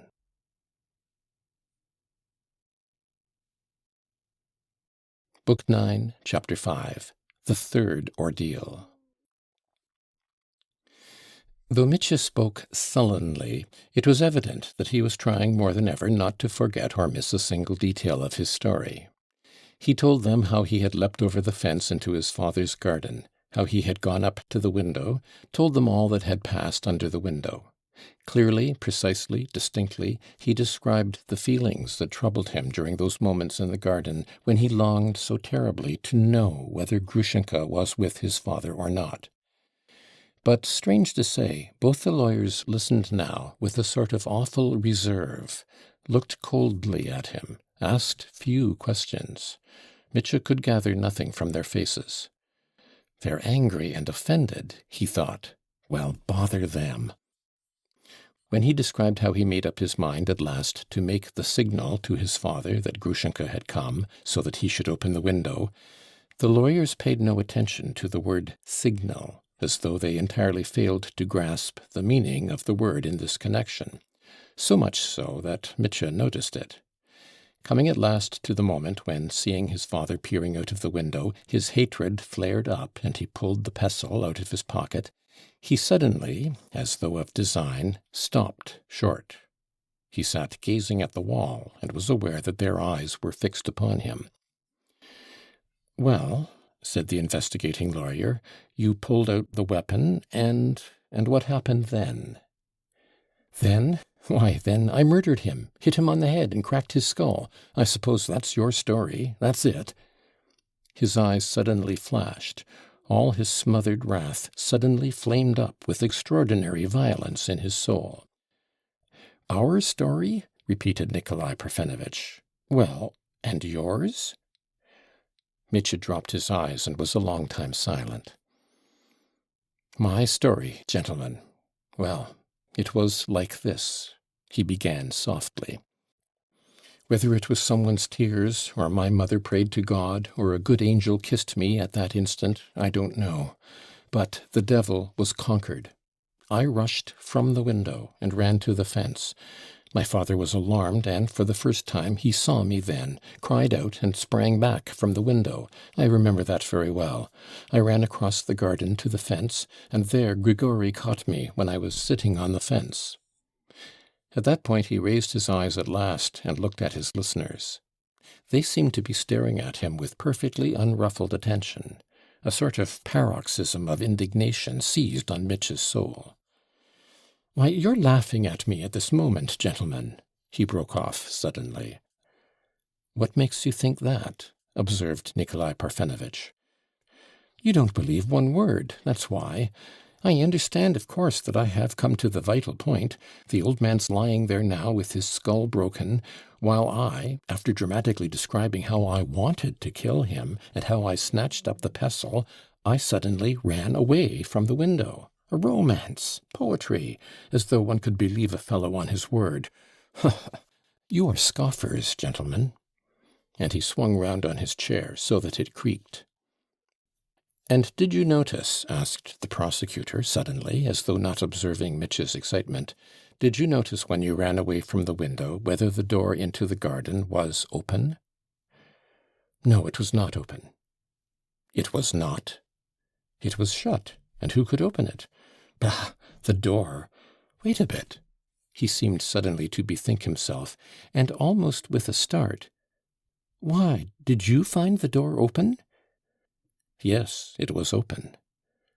"Why, who could have opened it if you did not open it yourselves?" cried Mitya, greatly astonished. "The door stood open, and your father's murderer undoubtedly went in at that door, and having accomplished the crime, went out again by the same door," the prosecutor pronounced deliberately, as though chiseling out each word separately. "That is perfectly clear. The murder was committed in the room, and not through the window. That is absolutely certain from the examination that has been made, from the position of the body and everything. There can be no doubt of that circumstance." Mitchell was absolutely dumbfounded. "But that's utterly impossible," he cried, completely at a loss. I didn't go in. I tell you positively, definitely, the door was shut the whole time I was in the garden, and when I ran out of the garden. I only stood at the window and saw him through the window. That's all, that's all. I remember to the last minute. And if I didn't remember, it would be just the same. I know it, for no one knew the signals except Smerdyakov and me and the dead man, and he wouldn't have opened the door to anyone in the world without the signals." "Signals? What signals?"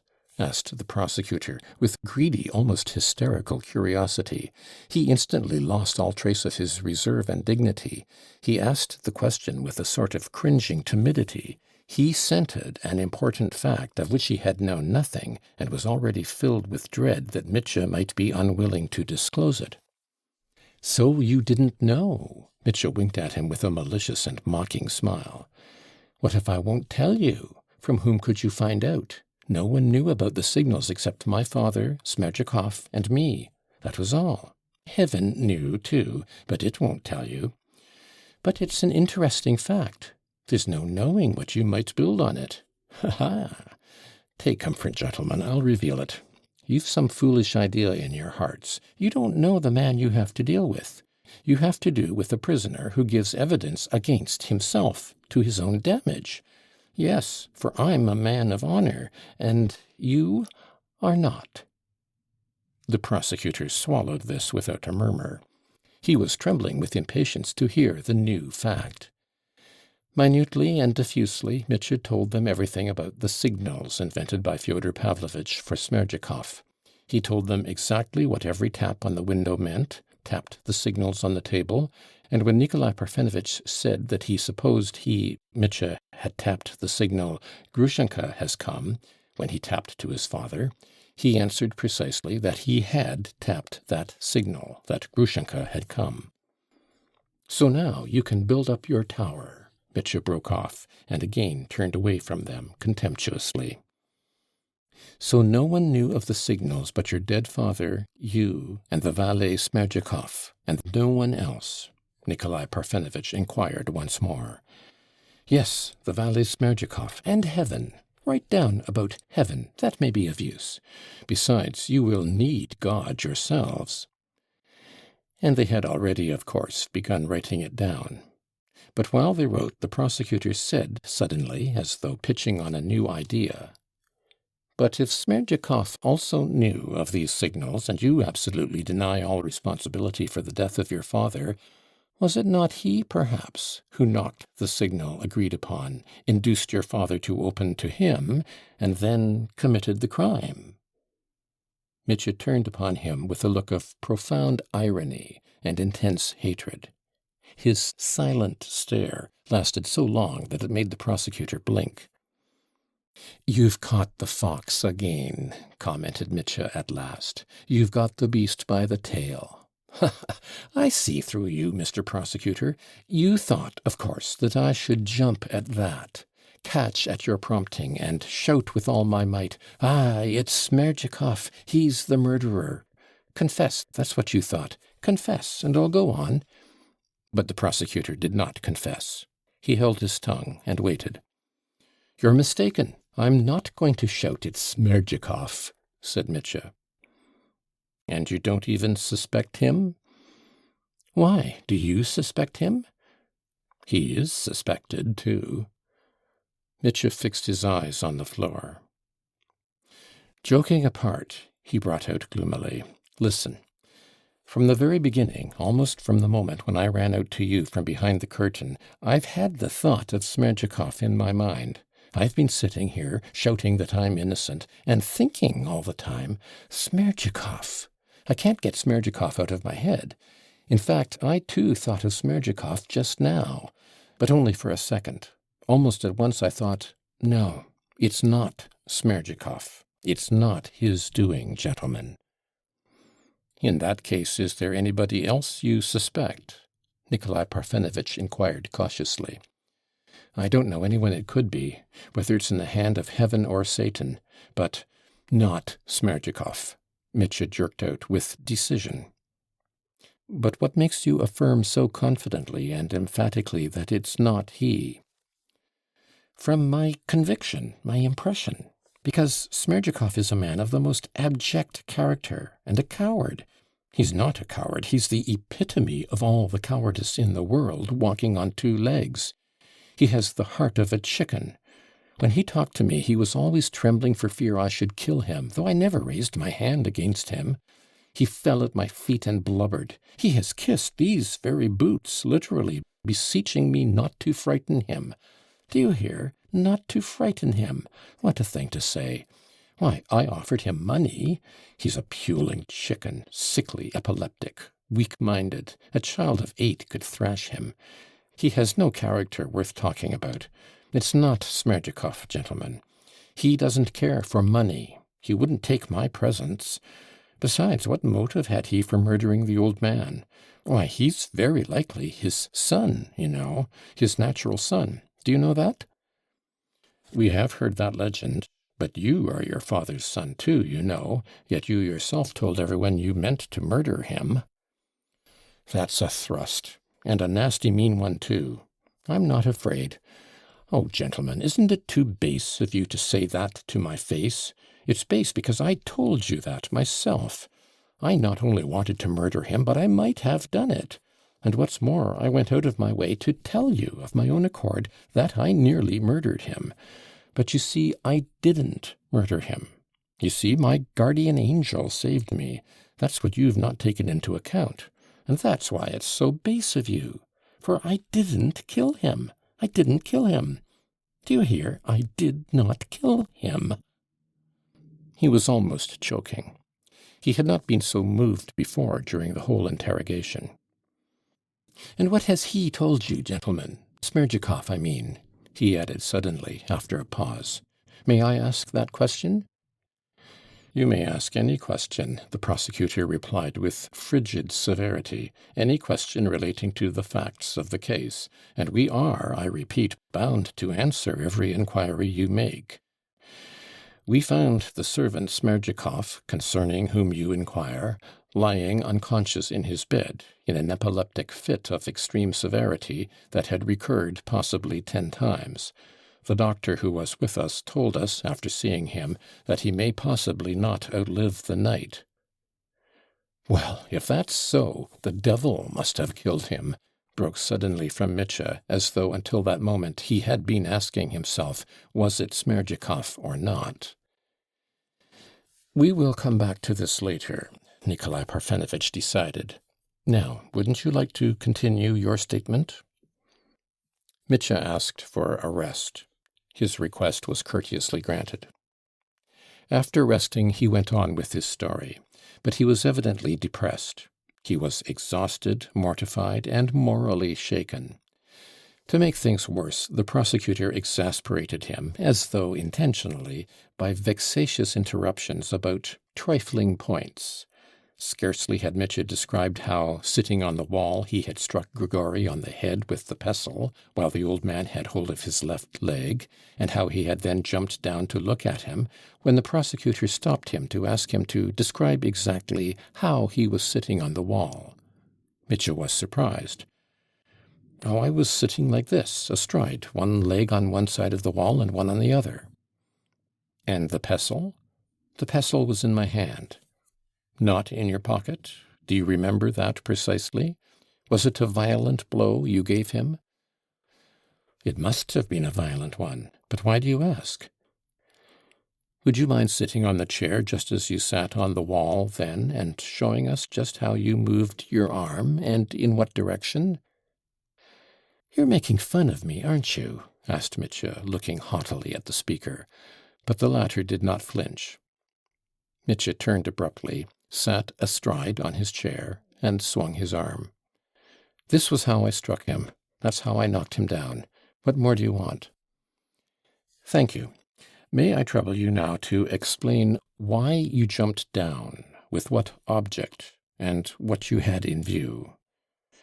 "Oh, hang it, I jumped down to look at the man I'd hurt. I don't know what for." "Though you were so excited and were running away." "Yes, though I was excited and running away." "You wanted to help him?" "Help? Yes, perhaps I did want to help him. I don't remember." "You don't remember? Then you didn't quite know what you were doing."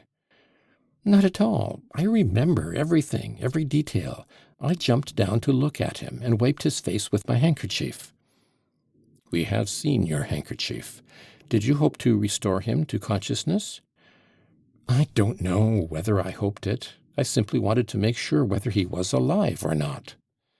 "Ah, you wanted to be sure. Well, what then?" "I'm not a doctor. I couldn't decide. I ran away thinking I'd killed him, and now he's recovered." "Excellent," commented the prosecutor. "Thank you. That's all I wanted. Kindly proceed." Alas, it never entered Mitch's head to tell them, though he remembered it, that he had jumped back from pity, and standing over the prostrate figure had even uttered some words of regret. "You've come to grief, old man, there's no help for it. Well, there you must lie."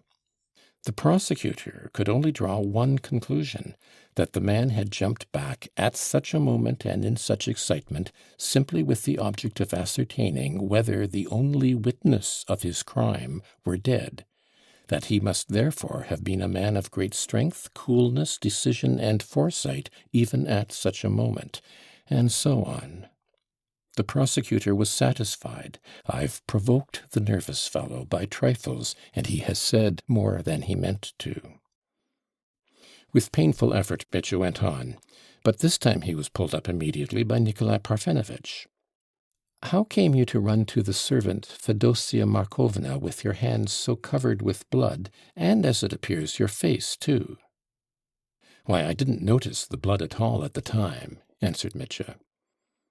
"That's quite likely. It does happen sometimes." The prosecutor exchanged glances with Nikolai Parfenovitch. "I simply didn't notice. You're quite right there, prosecutor," Mitya assented suddenly. Next came the account of Mitya's sudden determination to step aside and make way for their happiness. But he could not make up his mind to open his heart to them as before and tell them about the queen of his soul.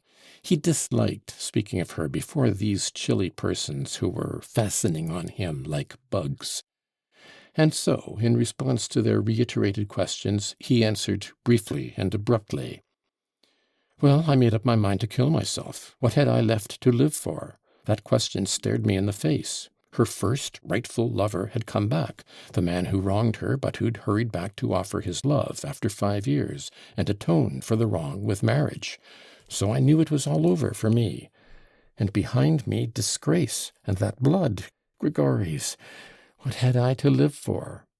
So I went to redeem the pistols I had pledged, to load them and put a bullet in my brain tomorrow." And a grand feast the night before? Yes, a grand feast the night before. Damn it all, gentlemen, do make haste and finish it.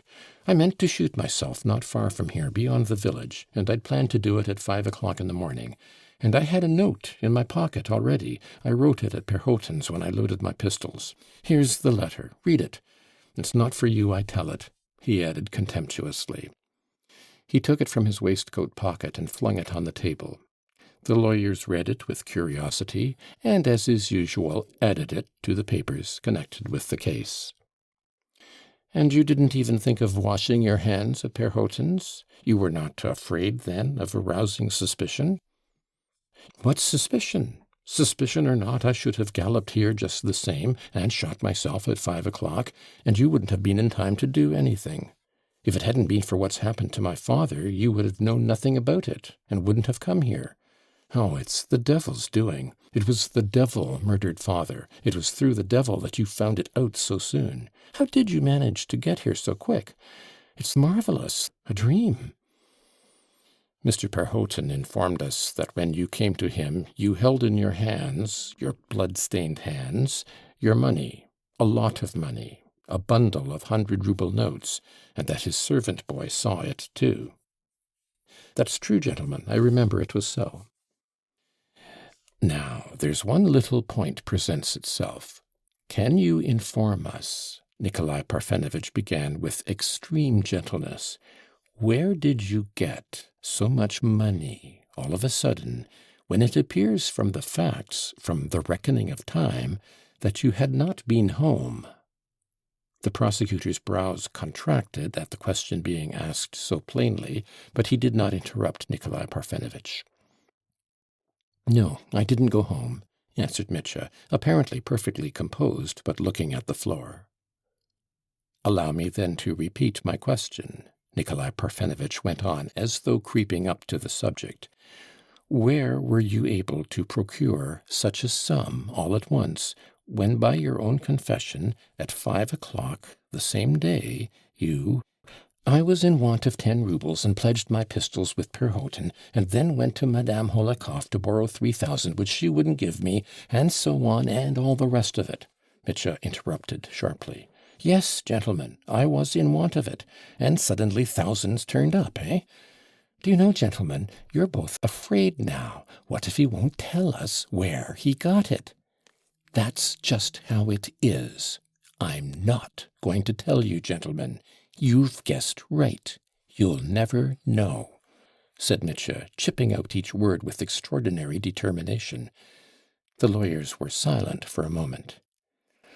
You must understand, Mr. Karamazov, that it is of vital importance for us to know, said Nikolai Parfenovitch, softly and suavely. I understand, but still I won't tell you.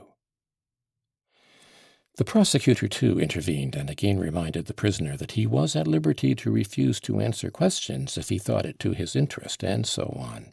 But in view of the damage he might do himself by his silence, especially in a case of such importance as— And so on, gentlemen, and so on. Enough! I've heard that rigmarole before, Mitya interrupted again. I can see for myself how important it is, and that this is the vital point, and still I won't say.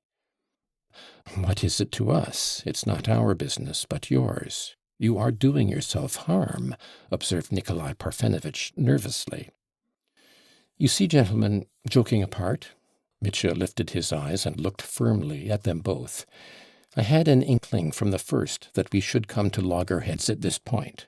But at first, when I began to give my evidence, it was all still far away and misty. It was all floating, and I was so simple that I began with the supposition of mutual confidence existing between us. Now I can see for myself that such confidence is out of the question, for in any case we were bound to come to this cursed stumbling block. And now we've come to it. It's impossible, and there's an end of it. But I don't blame you. You can't believe it all simply on my word. I understand that, of course. He relapsed into gloomy silence. Couldn't you, without abandoning your resolution to be silent about the chief point, could you not, at the same time, give us some slight hint as to the nature of the motives which are strong enough to induce you to refuse to answer at a crisis so full of danger to you?" Mitya smiled mournfully, almost dreamily. "I'm much more good-natured than you think, gentlemen. I'll tell you the reason why, and give you that hint, though you don't deserve it. I won't speak of that, gentlemen, because it would be a stain on my honor. The answer to the question where I got the money would expose me to far greater disgrace than the murder and robbing of my father, if I had murdered and robbed him. That's why I can't tell you.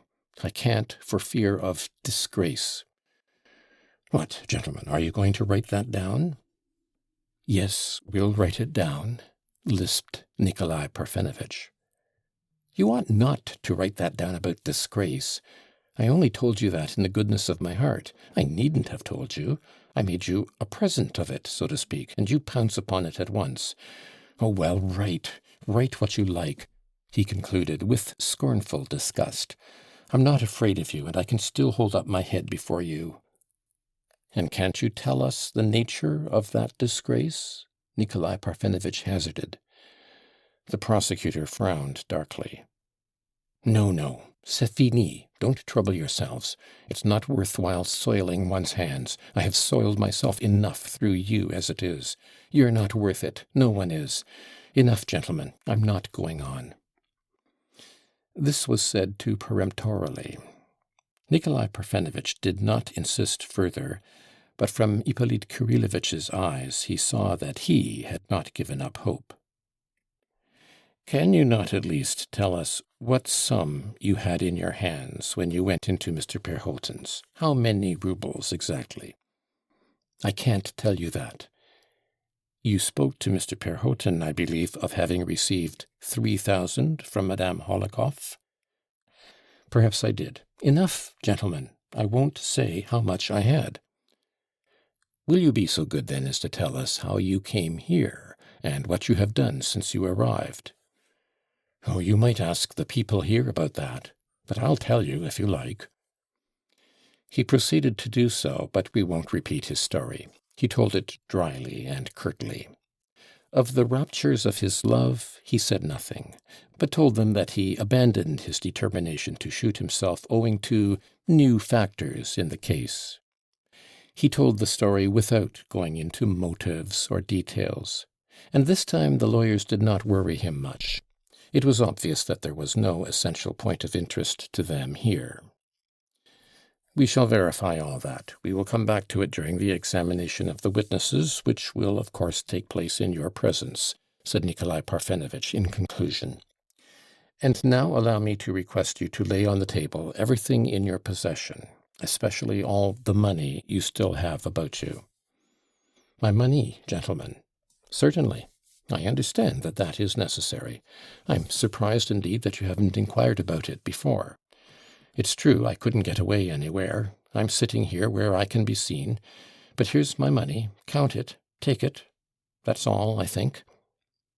He turned it all out of his pockets, even the small change, 2 pieces of 20 kopecks, he pulled out of his waistcoat pocket. They counted the money, which amounted to 836 roubles and 40 kopecks. "And is that all?" asked the investigating lawyer. "Yes." "You stated just now in your evidence that you spent 300 roubles at Plotnikov's. You gave Perhotin 10, your driver 20. Here you lost 200. Then—" Nikolai Parfenovitch reckoned it all up. Mitya helped him readily. They recollected every farthing and included it in the reckoning. Nikolai Parfenovitch hurriedly added up the total. "With this 800, you must have had about 1,500 at first?" "I suppose so," snapped Mitya. "How is it they all assert there was much more?" "Let them assert it." "But you asserted it yourself." "Yes, I did, too." "We will compare all this with the evidence of other persons not yet examined. Don't be anxious about your money. It will be properly taken care of and be at your disposal at the conclusion of what is beginning, if it appears, or, so to speak, is proved that you have undisputed right to it. Well, and now—" Nikolai Parfenovitch suddenly got up and informed Mitya firmly that it was his duty and obligation to conduct a minute and thorough search of your clothes and everything else. "By all means, gentlemen, I'll turn out all my pockets if you like." And he did, in fact, begin turning out his pockets. "It will be necessary to take off your clothes, too." "What, undress? Ugh, damn it. Won't you search me as I am, can't you?" "It's utterly impossible, Dmitri Fyodorovitch. You must take off your clothes." "As you like," Mitya submitted gloomily. "Only, please, not here, but behind the curtains. Who will search them?" "Behind the curtains, of course." Nikolai Parfenovitch bent his head in assent. His small face wore an expression of peculiar solemnity. End of section 58.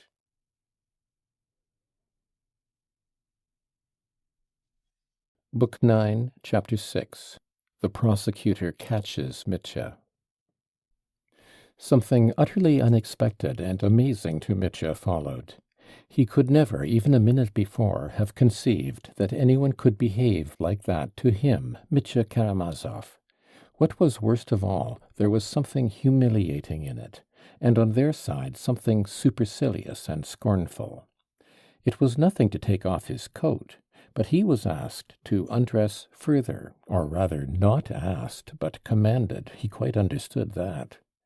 From pride and contempt he submitted without a word. Several peasants accompanied the lawyers and remained on the same side of the curtain. To be ready if force is required, thought Mitya, and perhaps for some other reason too. "Well, must I take off my shirt too?" he asked sharply, but Nikolai Parfenovitch did not answer. He was busily engaged with the prosecutor in examining the coat, the trousers, the waistcoat, and the cap, and it was evident that they were both much interested in the scrutiny. "They make no bones about it," thought Mitya. "They don't keep up the most elementary politeness." "I ask you for the second time, need I take off my shirt or not?" he said, still more sharply and irritably. "Don't trouble yourself. We will tell you what to do," Nikolai Parfenovitch said, and his voice was positively peremptory, or so it seemed to Mitya. Meantime, a consultation was going on in undertones between the lawyers. There turned out to be on the coat, especially on the left side at the back, a huge patch of blood, dry and still stiff. There were bloodstains on the trousers, too. Nikolai Parfenovitch, moreover, in the presence of the peasant witnesses, passed his fingers along the collar, the cuffs, and all the seams of the coat and trousers, obviously looking for something, money, of course. He didn't even hide from Mitya his suspicion that he was capable of sewing money up in his clothes. "He treats me not as an officer, but as a thief," Mitya muttered to himself. They communicated their ideas to one another with amazing frankness. The secretary, for instance, who was also behind the curtain, fussing about and listening, called Nikolai Parfenovitch's attention to the cap, which they were also fingering. "You remember Grijenko, the copying clerk," observed the secretary. "Last summer he received the wages of the whole office and pretended to have lost the money when he was drunk. And where was it found? Why, in just such pipings in his cap. The 100-ruble notes were screwed up in little rolls and sewed in the piping." Both the lawyers remembered Grijenko's case perfectly, and so laid aside Mitya's cap and decided that all his clothes must be more thoroughly examined later. "Excuse me," cried Nikolai Parfenovitch suddenly, noticing that the right cuff of Mitya's shirt was turned in and covered with blood. "Excuse me, what's that? Blood?" "Yes," Mitya jerked out. "That is, what blood, and why is the cuff turned in?" Mitya told him how he had got the sleeve stained with blood looking after Grigory, and had turned it inside when he was washing his hands at Perhotin's. "You must take off your shirt, too. That's very important as material evidence." Mitya flushed red and flew into a rage. "What, am I to stay naked?" he shouted. "Don't disturb yourself. We will arrange something. And meanwhile take off your socks." "You're not joking? Is that really necessary?" Mitya's eyes flashed. "We are in no mood for joking," answered Nikolai Parfenovitch sternly. "Well, if I must," muttered Mitya, and sitting down on the bed, he took off his socks. He felt unbearably awkward. All were clothed, while he was naked, and, strange to say, when he was undressed, he felt somehow guilty in their presence, and was almost ready to believe himself that he was inferior to them, and that now they had a perfect right to despise him. When all are undressed, one is somehow not ashamed, but when one's the only one undressed and everybody is looking, it's degrading. He kept repeating to himself again and again, "It's like a dream. I've sometimes dreamed of being in such degrading positions." It was a misery to him to take off his socks. They were very dirty, and so were his underclothes, and now everyone could see it. And what was worse, he disliked his feet. All his life he had thought both his big toes hideous. He particularly loathed the coarse, flat, crooked nail on the right one, and now they would all see it. Feeling intolerably ashamed made him, at once and intentionally, rougher. He pulled off his shirt himself. "Would you like to look anywhere else, if you're not ashamed to?" "No, there's no need to at present." "Well, am I to stay naked like this?" he added savagely. "Yes, that can't be helped for the time. Kindly sit down here for a while. You can wrap yourself in a quilt from the bed, and I'll see to all this." All the things were shown to the witnesses. The report of the search was drawn up, and at last Nikolai Parfenovitch went out, and the clothes were carried out after him. Ippolit Kirillovitch went out too. Mitya was left alone with the peasants, who stood in silence, never taking their eyes off him. Mitya wrapped himself up in the quilt. He felt cold, his bare feet stuck out, and he couldn't pull the quilt over so as to cover them. Nikolai Parfenovitch seemed to be gone a long time, an insufferable time. "He thinks of me as a puppy," thought Mitya, gnashing his teeth. "That rotten prosecutor has gone too, contemptuous, no doubt. It disgusts him to see me naked." Mitya imagined, however, that his clothes would be examined and returned to him. But what was his indignation when Nikolai Parfenovitch came back with quite different clothes, brought in behind him by a peasant. "Here are clothes for you," he observed airily, seeming well satisfied with the success of his mission. "Mr. Kalganov has kindly provided these for this unusual emergency, as well as a clean shirt. Luckily he had them all in his trunk. You can keep your own socks and underclothes." Mitya flew into a passion. "I won't have other people's clothes," he shouted menacingly. "Give me my own." "It's impossible." "Give me my own. Damn Kalganov and his clothes, too." It was a long time before they could persuade him, but they succeeded somehow in quieting him down. They impressed upon him that his clothes, being stained with blood, must be included with the other material evidence, and that they had not even the right to let him have them now, taking into consideration the possible outcome of the case. Mitya at last understood this. He subsided into gloomy silence and hurriedly dressed himself.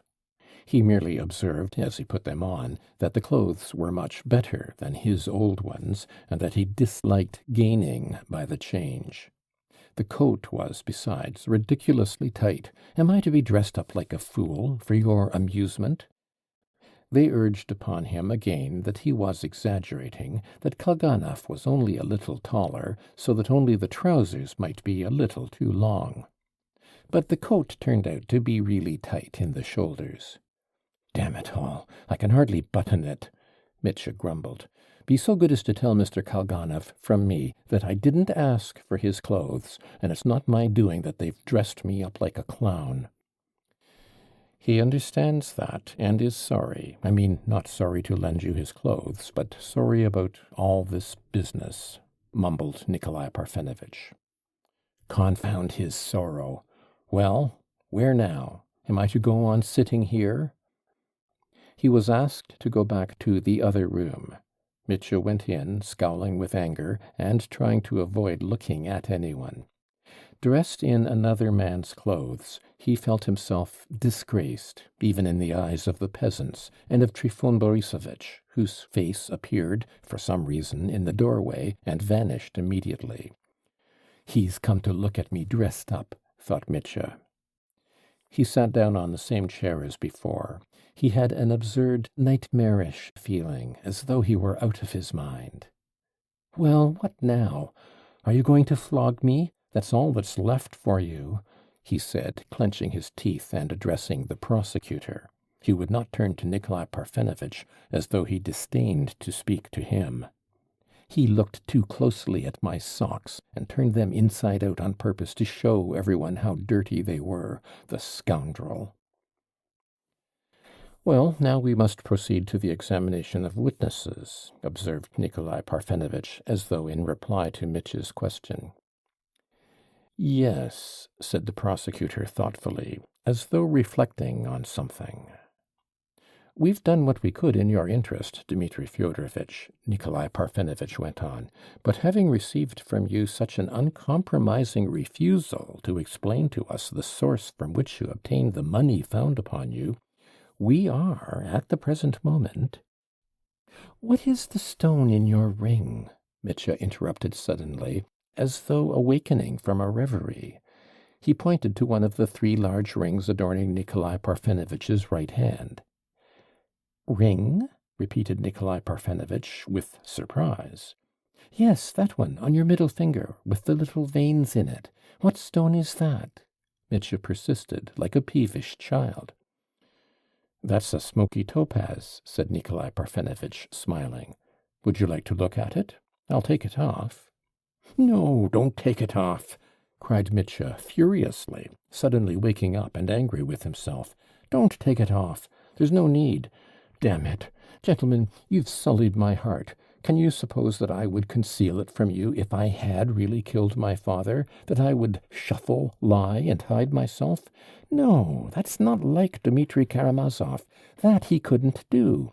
And if I were guilty, I swear I shouldn't have waited for your coming or for the sunrise, as I meant at first, but should have killed myself before this, without waiting for the dawn. I know that about myself now. I couldn't have learnt so much in 20 years as I found out in this accursed night. And should I have been like this on this night and at this moment sitting with you? Could I have talked like this? Could I have moved like this? Could I have looked at you and at the world like this, if I had really been the murderer of my father?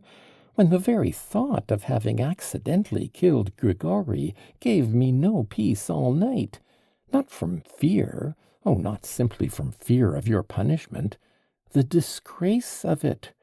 And you expect me to be open with such scoffers as you, who see nothing and believe in nothing, blind moles and scoffers, and to tell you another nasty thing I've done, another disgrace, even if that would save me from your accusation? No. Better Siberia. The man who opened the door to my father and went in at that door, he killed him. He robbed him. Who was he? I'm racking my brains and can't think who.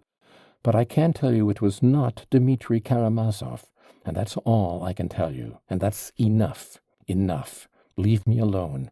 Exile me, punish me, but don't bother me any more. I'll say no more. Call your witnesses." Mitya uttered his sudden monologue as though he were determined to be absolutely silent for the future. The prosecutor watched him the whole time, and only when he had ceased speaking, observed, as though it were the most ordinary thing, with the most frigid and composed air, "Oh, about the open door of which you spoke just now, we may as well inform you, by the way, now, of a very interesting piece of evidence of the greatest importance, both to you and to us, that has been given us by Grigory, the old man you wounded.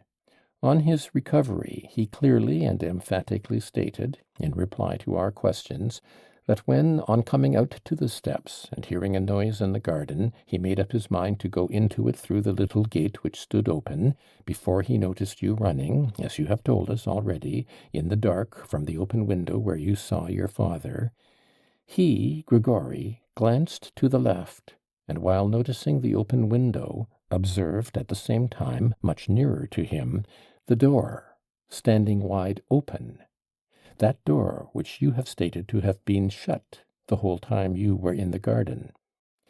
I will not conceal from you that Grigory himself confidently affirms and bears witness that you must have run from that door, though, of course, he did not see you do so with his own eyes, since he only noticed you first some distance away in the garden running towards the fence.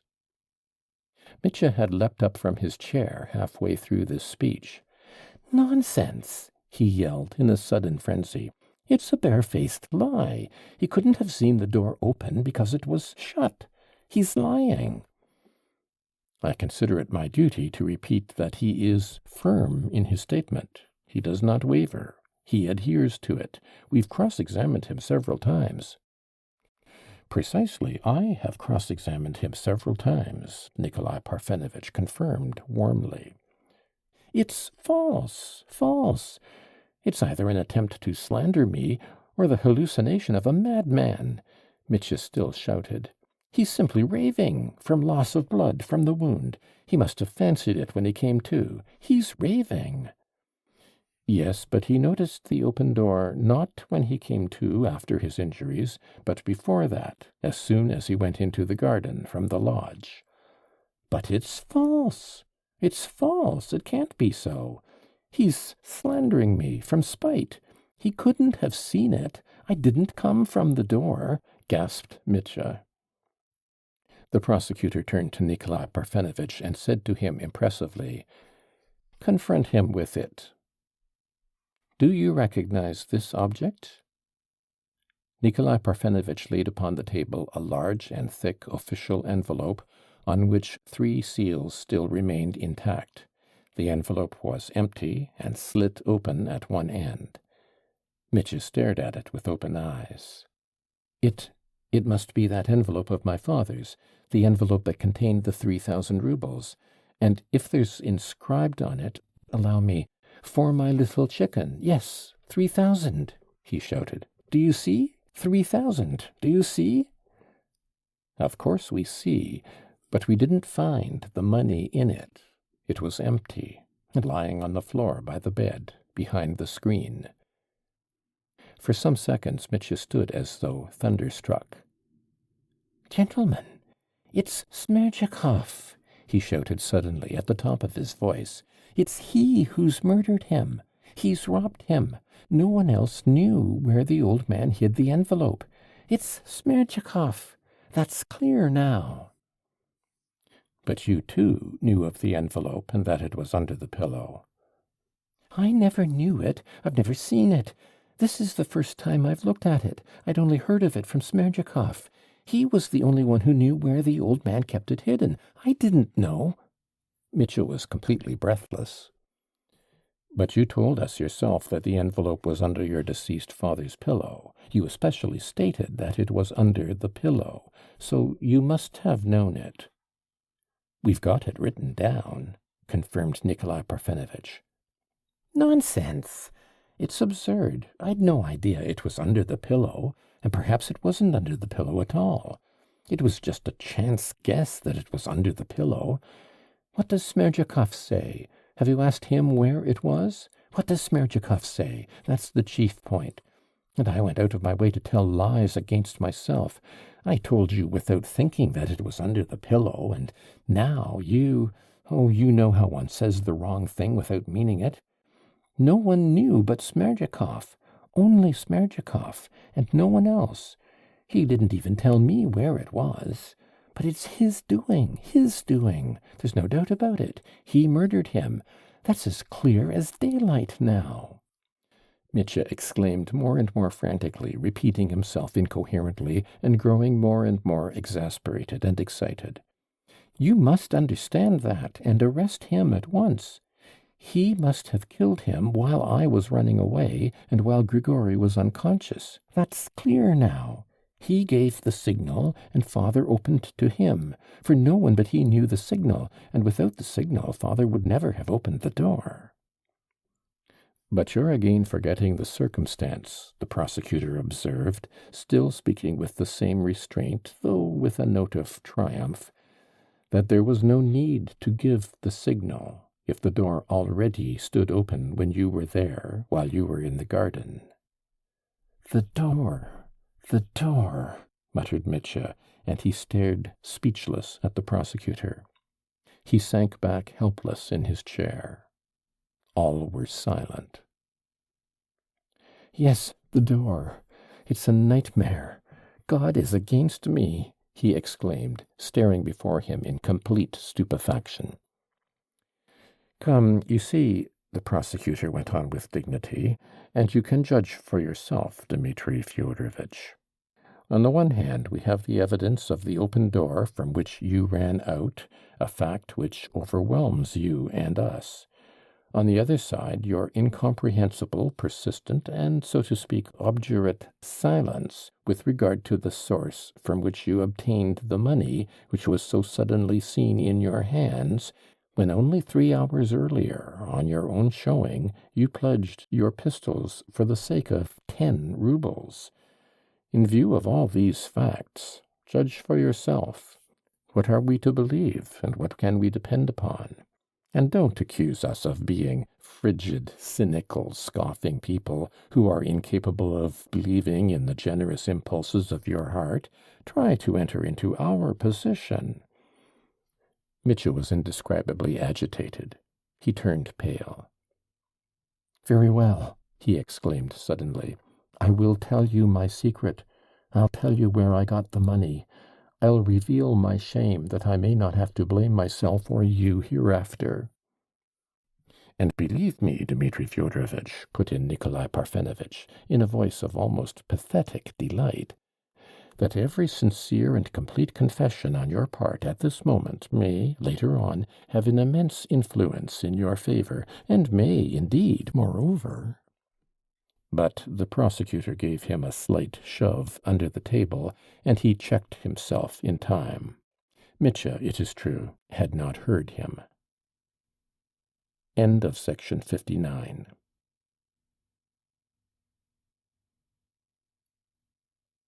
Book 9, Chapter 8. Mitya's Great Secret, received with hisses. Gentlemen, he began, still in the same agitation, I want to make a full confession. That money was my own.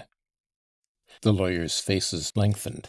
That was not at all what they expected. How do you mean, faltered Nikolai Parfenovitch, when at 5 o'clock on the same day, from your own confession? Damn 5 o'clock on the same day and my own confession. That's nothing to do with it now. That money was my own, that is, stolen by me. Not mine, I mean, but stolen by me. And it was 1,500 roubles, and I had it on me all the time. But where did you get it?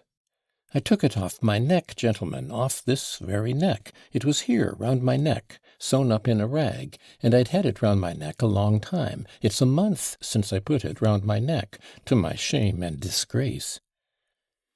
And from whom did you appropriate it? You mean steal it? Speak out plainly now. Yes, I consider that I practically stole it, but if you prefer, I appropriated it. I consider I stole it. And last night I stole it finally. Last night? But you said that it's a month since you obtained it. Yes, but not from my father, don't be uneasy. I didn't steal it from my father, but from her. Let me tell you, without interrupting. It's hard to do, you know. You see, a month ago I was sent for by Katerina Ivanovna, formerly my betrothed. Do you know her? Yes, of course. I know you know her. She's a noble creature, noblest of the noble, but she has hated me ever so long. Oh, ever so long, and hated me with good reason. Katerina Ivanovna!" Nikolai Parfenovitch exclaimed with wonder. The prosecutor, too, stared. "Oh, don't take her name in vain. I'm a scoundrel to bring her into it. Yes, I've seen that she hated me a long while, from the very first, even that evening at my lodging. But enough, enough. You're unworthy even to know of that. No need of that at all. I need only tell you that she sent for me a month ago, gave me 3,000 roubles to send off to her sister and another relation in Moscow, as though she couldn't have sent it off herself, and it was just at that fatal moment in my life when in fact, when I'd just come to love another, her. She's sitting down below now, Grushenka. I carried her off, here to Mokroe then, and wasted here, in 2 days, half that damned 3,000. But the other half I kept on me. Well, I've kept that other half, that 1,500, like a locket round my neck.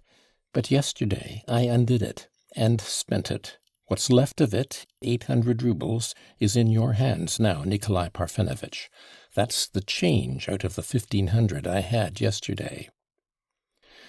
"Excuse me, how's that?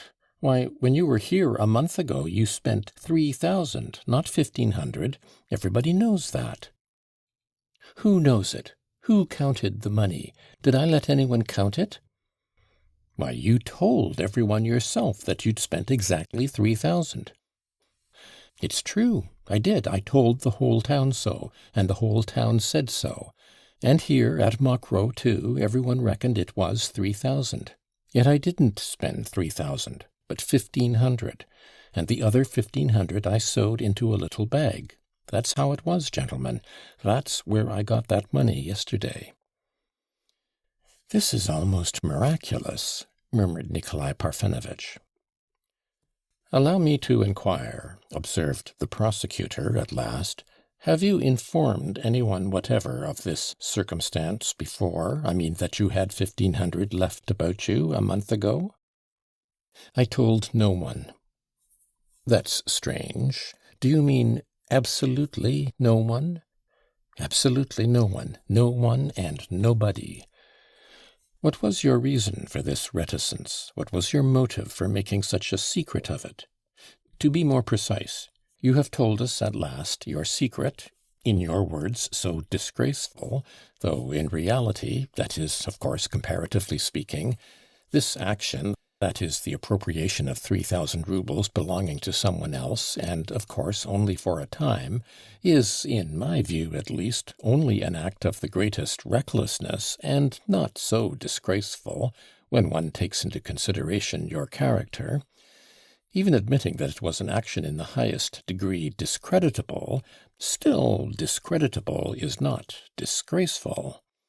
Many people have already guessed during this last month about the 3,000 of Katerina Ivanovna's that you have spent, and I heard the legend myself, apart from your confession. Mihail Makarovitch, for instance, had heard it too, so that indeed it was scarcely a legend, but the gossip of the whole town. There are indications, too, if I am not mistaken, that you confessed this yourself to someone. I mean that the money was Katerina Ivanovna's. And so it's extremely surprising to me that hitherto, that is, up to the present moment, you have made such an extraordinary secret of the 1,500 you say you put by, apparently connecting a feeling of positive horror with that secret. It's not easy to believe that it could cost you such distress to confess such a secret. You cried out just now that Siberia would be better than confessing it." The prosecutor ceased speaking. He was provoked. He did not conceal his vexation, which was almost anger, and gave vent to all his accumulated spleen, disconnectedly and incoherently, without choosing words. "It's not the 1,500 that's the disgrace, but that I put it apart from the rest of the 3,000, said Mitya firmly. "Why?" smiled the prosecutor irritably. "What is there disgraceful, to your thinking, in your having set aside half of the 3,000 you had discreditably, if you prefer disgracefully, appropriated? Your taking the 3,000 is more important than what you did with it. And by the way, why did you do that? Why did you set apart that half? For what purpose? For what object did you do it? Can you explain that to us?" "Oh, gentlemen, the purpose is the whole point," cried Mitya. "I put it aside because I was vile, that is, because I was calculating, and to be calculating in such a case is vile, and that vileness has been going on a whole month." "It's incomprehensible." "I wonder at you. But I'll make it clearer. Perhaps it really is incomprehensible. You see, attend to what I say. I appropriate 3,000 entrusted to my honor. I spend it on a spree. Say I spend it all. And next morning I go to her and say, 'Katya, I've done wrong. I've squandered your 3,000. Well, is that right? No, it's not right. It's dishonest and cowardly. I'm a beast, with no more self-control than a beast. That's so, isn't it? But still, I'm not a thief. Not a downright thief, you'll admit. I squandered it, but I didn't steal it. Now, a second, rather more favorable alternative. Follow me carefully, or I may get confused again. My head's going round. And so, for the second alternative, I spend here only 1,500 out of the 3,000. That is, only half. Next day I go and take that half to her. 'Katya, take this 1,500 from me. I'm a low beast and an untrustworthy scoundrel, for I've wasted half the money, and I shall waste this too, so keep me from temptation.' Well, what of that alternative? I should be a beast and a scoundrel and whatever you like, but not a thief, not altogether a thief, or I should not have brought back what was left, but have kept that too. She would see at once that since I brought back half, I should pay back what I'd spent, that I should never give up trying to, that I should work to get it and pay it back. So in that case I should be a scoundrel, but not a thief. You may say what you like, not a thief." "I admit that there is a certain distinction," said the prosecutor with a cold smile. "But it's strange that you see such a vital difference." "Yes, I see a vital difference. Every man may be a scoundrel, and perhaps every man is a scoundrel, but not everyone can be a thief. It takes an arch-scoundrel to be that. Oh, of course, I don't know how to make these fine distinctions, but a thief is lower than a scoundrel. That's my conviction. Listen, I carry the money about me a whole month. I may make up my mind to give it back tomorrow, and I'm a scoundrel no longer. But I cannot make up my mind, you see, though I'm making up my mind every day, and every day spurring myself on to do it, and yet for a whole month I can't bring myself to it, you see. Is that right to your thinking? Is that right?" "Certainly it's not right. That I can quite understand, and that I don't dispute," answered the prosecutor with reserve. "And let us give up all discussion of these subtleties and distinctions, and if you will be so kind, get back to the point. And the point is that you have still not told us, although we've asked you, why, in the first place, you halved the money, squandering one half and hiding the other. For what purpose exactly did you hide it? What did you mean to do with that 1,500? I insist upon that question, Dmitri Fyodorovitch." "Yes, of course," cried Mitya, striking himself on the forehead. "Forgive me, I'm worrying you, and am not explaining the chief point, or you'd understand in a minute, for it's just the motive of it that's the disgrace. You see, it was all to do with the old man, my dead father. He was always pestering Agrafena Alexandrovna, and I was jealous. I thought then that she was hesitating between me and him. So I kept thinking every day, suppose she were to make up her mind all of a sudden, suppose she were to leave off tormenting me, and were suddenly to say to me, 'I love you, not him. Take me to the other end of the world.' And I'd only 40 kopecks. How could I take her away? What could I do? Why, I'd be lost. You see, I didn't know her then. I didn't understand her. I thought she wanted money, and that she wouldn't forgive my poverty. And so I fiendishly counted out the half of that 3,000, sewed it up, calculating on it, sewed it up before I was drunk, and after I had sewn it up, I went off to get drunk on the rest. Yes, that was base. Do you understand now?" Both the lawyers laughed aloud. "I should have called it sensible and moral on your part not to have squandered it all," chuckled Nikolai Parfenovitch. "For after all, what does it amount to?" "Why, that I stole it. That's what it amounts to. Oh, God, you horrify me by not understanding. Every day that I had that 1,500 sewn up round my neck, every day and every hour, I said to myself, 'You're a thief, you're a thief.' Yes, that's why I've been so savage all this month. That's why I fought in the tavern. That's why I attacked my father. It was because I felt I was a thief. I couldn't make up my mind. I didn't dare even to tell Alyosha, my brother, about that 1,500. I felt I was such a scoundrel and such a pickpocket. But do you know, while I carried it, I said to myself at the same time, every hour, 'No, Dmitri Fyodorovitch, you may yet not be a thief.' Why? Because I might go next day and pay back that 1,500 to Katya. And only yesterday I made up my mind to tear my amulet off my neck on my way from Fenya's to Perhotin. I hadn't been able till that moment to bring myself to it, and it was only when I tore it off that I became a downright thief, and a dishonest man for the rest of my life. Why? Because with that I destroyed, too, my dream of going to Katya and saying, 'I'm a scoundrel, but not a thief.' Do you understand now? Do you understand?" "What was it made you decide to do it yesterday?" Nikolai Parfenovitch interrupted. "Why? It's absurd to ask.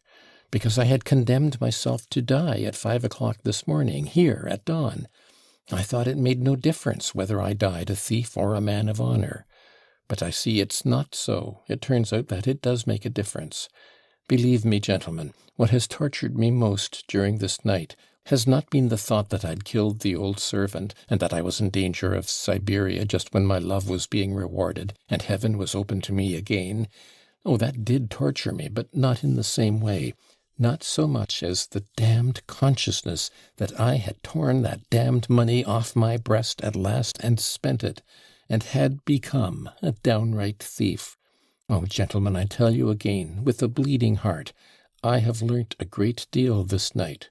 I have learnt that it's not only impossible to live a scoundrel, but impossible to die a scoundrel. No, gentlemen, one must die honest." Mitchell was pale. His face had a haggard and exhausted look, in spite of his being intensely excited. "I am beginning to understand you, Dmitri Fyodorovitch," the prosecutor said slowly, in a soft and almost compassionate tone. "But all this, if you'll excuse my saying so, is a matter of nerves, in my opinion. Your overwrought nerves, that's what it is. And why, for instance, should you not have saved yourself such misery for almost a month by going and returning that 1,500 to the lady who had entrusted it to you? And why could you not have explained things to her, and in view of your position, which you describe as being so awful, why could you not have had recourse to the plan which would so naturally have occurred to one's mind, that is, after honorably confessing your errors to her, why could you not have asked her to lend you the sum needed for your expenses, which, with her generous heart, she would certainly not have refused you in your distress, especially if it had been with some guarantee, or even on the security you offered to the merchant Samsonov and to Madame Hohlakoff? I suppose you still regard that security as of value?" Mitya suddenly crimsoned. "Surely you don't think me such an out-and-out scoundrel as that? You can't be speaking in earnest," he said with indignation, looking the prosecutor straight in the face and seeming unable to believe his ears. "I assure you I'm in earnest. Why do you imagine I'm not serious?" It was the prosecutor's turn to be surprised. "Oh, how base that would have been! Gentlemen, do you know you are torturing me? Let me tell you everything, so be it. I'll confess all my infernal wickedness, but to put you to shame, and you'll be surprised yourselves at the depth of ignominy to which a medley of human passions can sink. You must know that I already had that plan myself, that plan you spoke of just now, prosecutor. Yes, gentlemen, I, too, have had that thought in my mind all this current month, so that I was on the point of deciding to go to Katya. I was mean enough for that. But to go to her, to tell her of my treachery, and for that very treachery, to carry it out, for the expenses of that treachery, to beg for money from her, Katya, to beg, do you hear, to beg, and go straight from her to run away with the other, the rival, who hated and insulted her? To think of it! You must be mad, prosecutor. Mad I am not, but I did speak in haste without thinking of that feminine jealousy, if there could be jealousy in this case, as you assert. Yes, perhaps there is something of the kind, said the prosecutor, smiling. But that would have been so infamous. Mitya brought his fist down on the table fiercely. That would have been filthy beyond everything. Yes, do you know that she might have given me that money? Yes, and she would have given it, too. She'd have been certain to give it, to be revenged on me. She'd have given it to satisfy her vengeance, to show her contempt for me, for hers is an infernal nature, too, and she's a woman of great wrath. I'd have taken the money, too. Oh, I should have taken it, and then, for the rest of my life, oh, God! Forgive me, gentlemen. I'm making such an outcry because I've had that thought in my mind so lately, only the day before yesterday, that night when I was having all that bother with Liagovy, and afterwards, yesterday, all day yesterday, I remember, till that happened. Till what happened? Put in Nikolai Parfenovitch inquisitively, but Mitya did not hear it. I've made you an awful confession, Mitya said gloomily in conclusion. You must appreciate it, and what's more, you must respect it. For if not, if that leaves your souls untouched, then you've simply no respect for me, gentlemen, I tell you that, and I shall die of shame at having confessed it to men like you. Oh, I shall shoot myself. Yes, I see already that you don't believe me. What, you want to write that down, too? He cried in dismay. Yes, what you said just now, said Nikolai Parfenovitch, looking at him in surprise. That is, that up to the last hour you were still contemplating going to Katerina Ivanovna to beg that sum from her. I assure you that's a very important piece of evidence for us, Dmitri Fyodorovitch. I mean, for the whole case, and particularly for you, particularly important for you. Have mercy, gentlemen, Mitya flung up his hands. Don't write that, anyway. Have some shame. Here I've torn my heart asunder before you, and you seize the opportunity and are fingering the wounds in both halves. Oh, my God! In despair he hid his face in his hands. Don't worry yourself so, Dmitri Fyodorovitch, observed the prosecutor. Everything that is written down will be read over to you afterwards, and what you don't agree to we'll alter as you like. But now I'll ask you one little question for the second time. Has no one, absolutely no one, heard from you of that money you sewed up? That, I must tell you, is almost impossible to believe. No one, I told you so before, or you've not understood anything. Leave me alone.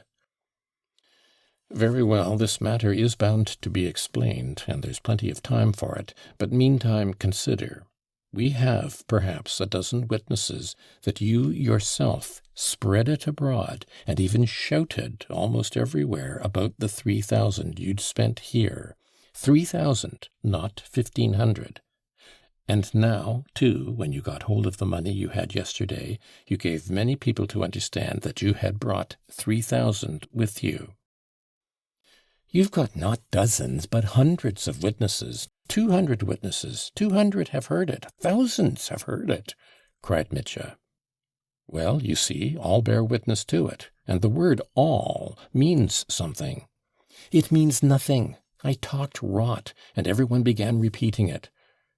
But what need had you to talk rot, as you call it? The devil knows. From bravado, perhaps, at having wasted so much money, to try and forget that money I had sewn up, perhaps. Yes, that was why. Damn it. How often will you ask me that question? Well, I told a fib, and that was the end of it. Once I'd said it, I didn't care to correct it. What does a man tell lies for, sometimes? That's very difficult to decide, Dmitri Fyodorovitch, what makes a man tell lies, observed the prosecutor impressively. Tell me, though, was that amulet, as you call it, on your neck, a big thing? No, not big. How big, for instance? If you fold 100-ruble note in half, that would be the size. You'd better show us the remains of it. You must have them somewhere. Damnation, what nonsense! I don't know where they are. But, excuse me, where and when did you take it off your neck? According to your own evidence, you didn't go home. When I was going from Fenya's to Perhotin's, on the way I tore it off my neck and took out the money. In the dark. What should I want a light for? I did it with my fingers in 1 minute. Without scissors? In the street? In the marketplace, I think it was. Why scissors? It was an old rag. It was torn in a minute. Where did you put it afterwards? I dropped it there. Where was it, exactly? In the marketplace, in the marketplace. The devil knows whereabouts. What do you want to know for? That's extremely important, Dmitri Fyodorovitch. It would be material evidence in your favor. How is it you don't understand that? Who helped you to sew it up a month ago? No one helped me. I did it myself. Can you sew? A soldier has to know how to sew. No knowledge was needed to do that. Where did you get the material, that is, the rag in which you sewed the money? Are you laughing at me? Not at all, and we are in no mood for laughing, Dmitri Fyodorovitch. I don't know where I got the rag from. Somewhere, I suppose. I should have thought you couldn't have forgotten it.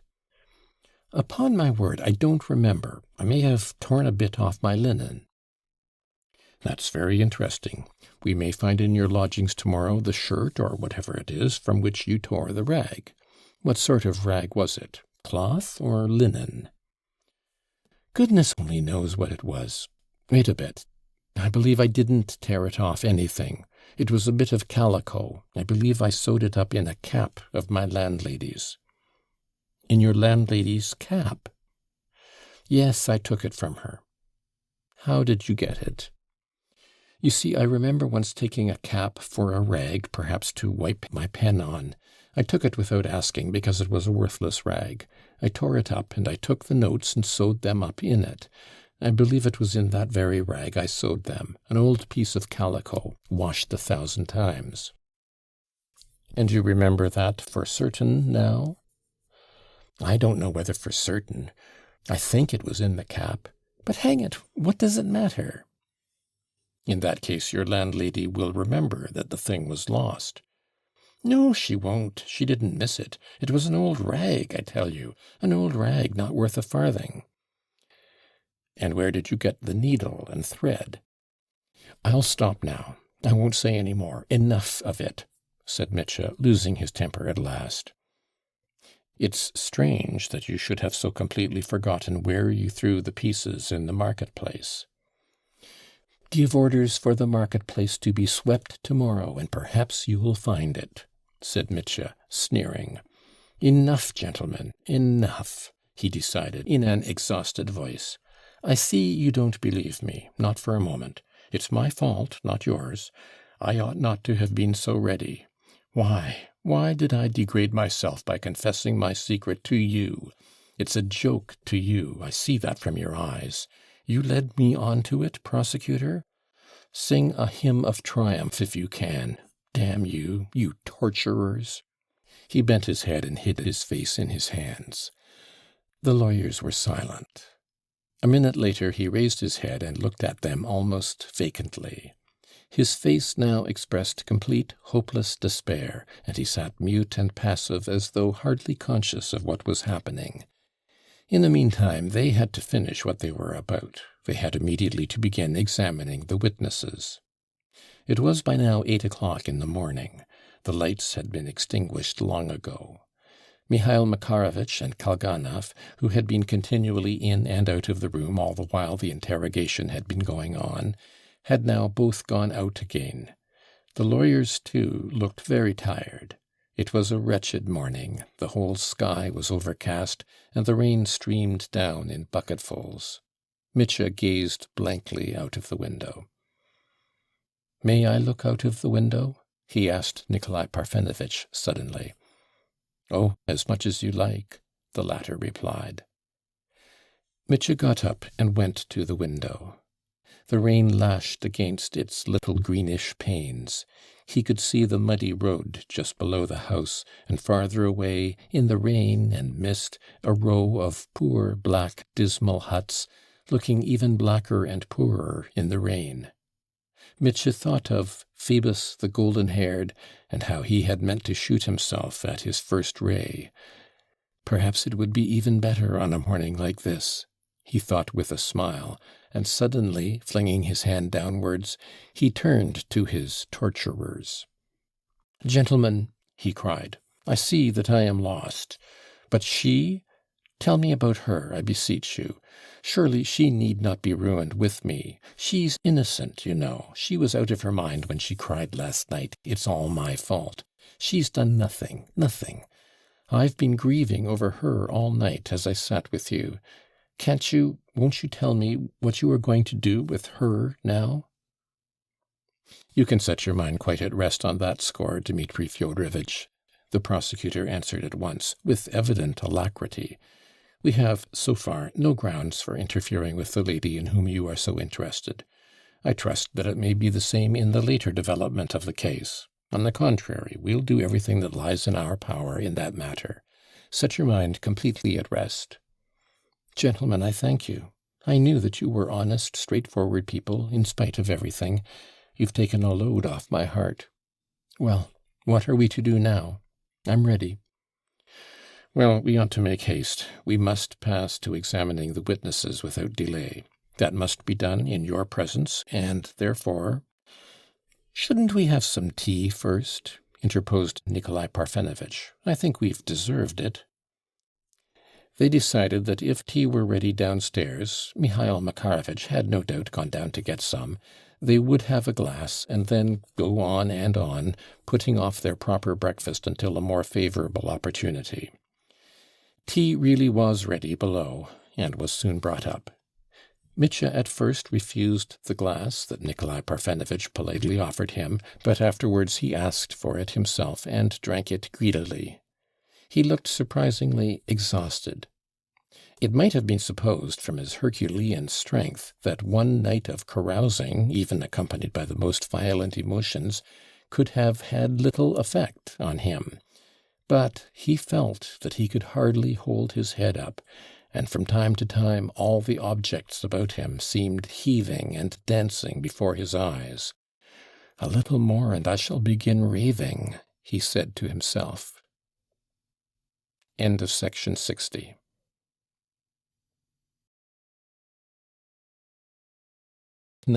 Chapter 8. The evidence of the witnesses. The babe. The examination of the witnesses began, but we will not continue our story in such detail as before, and so we will not dwell on how Nikolai Parfenovitch impressed on every witness called that he must give his evidence in accordance with truth and conscience, and that he would afterwards have to repeat his evidence on oath, how every witness was called upon to sign the protocol of his evidence, and so on. We will only note that the point principally insisted upon in the examination was the question of the 3,000 roubles, that is, was the sum spent here at Macro by Mitya on the first occasion, a month before, 3,000 or 1,500? And again, had he spent 3,000 or 1,500 yesterday? Alas, all the evidence given by everyone turned out to be against Mitya. There was not one in his favor, and some witnesses introduced new, almost crushing facts in contradiction of Mitch's story. The first witness examined was Trifon Borisovich. He was not in the least abashed as he stood before the lawyers. He had, on the contrary, an air of stern and severe indignation with the accused, which gave him an appearance of truthfulness and personal dignity. He spoke little, and with reserve, waited to be questioned, answered precisely and deliberately.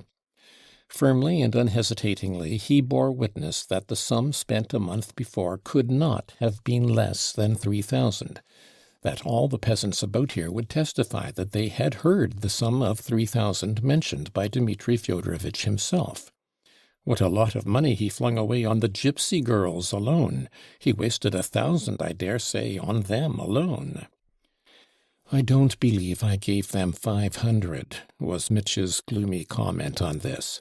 "It's a pity I didn't count the money at the time, but I was drunk." Mitcha was sitting sideways with his back to the curtains. He listened gloomily, with a melancholy and exhausted air, as though he would say, "Oh, say what you like, it makes no difference now." "More than 1,000 went on them, Dmitri Fyodorovitch," retorted Trifon Borisovitch firmly. "You flung it about at random, and they picked it up. They were a rascally, thievish lot, horse-stealers. They've been driven away from here, or maybe they'd bear witness themselves how much they got from you. I saw the sum in my hands myself. Count it, I didn't. You didn't let me, that's true enough. But by the look of it, I should say it was far more than 1,500. 1,500, indeed. We've seen money, too. We can judge of amounts." As for the sum spent yesterday, he asserted that Dmitri Fyodorovitch had told him, as soon as he arrived, that he had brought 3,000 with him. "Come now, is that so, Trifon Borisovitch?" replied Mitcha. "Surely I didn't declare so positively that I'd brought 3,000. "You did say so, Dmitri Fyodorovitch. You said it before Andrei. Andrei himself is still here. Send for him. And in the hall, when you were treating the chorus, you shouted straight out that you would leave your 6,000 here. That is, with what you spent before, we must understand. Stepan and Semyon heard it, and Pyotr Fomitch Kalganov, too, was standing beside you at the time. Maybe he'd remember it." The evidence as to the 6,000 made an extraordinary impression on the two lawyers. They were delighted with this new mode of reckoning. 3 and 3 made 6. 3,000 then, and 3 now, made 6. That was clear.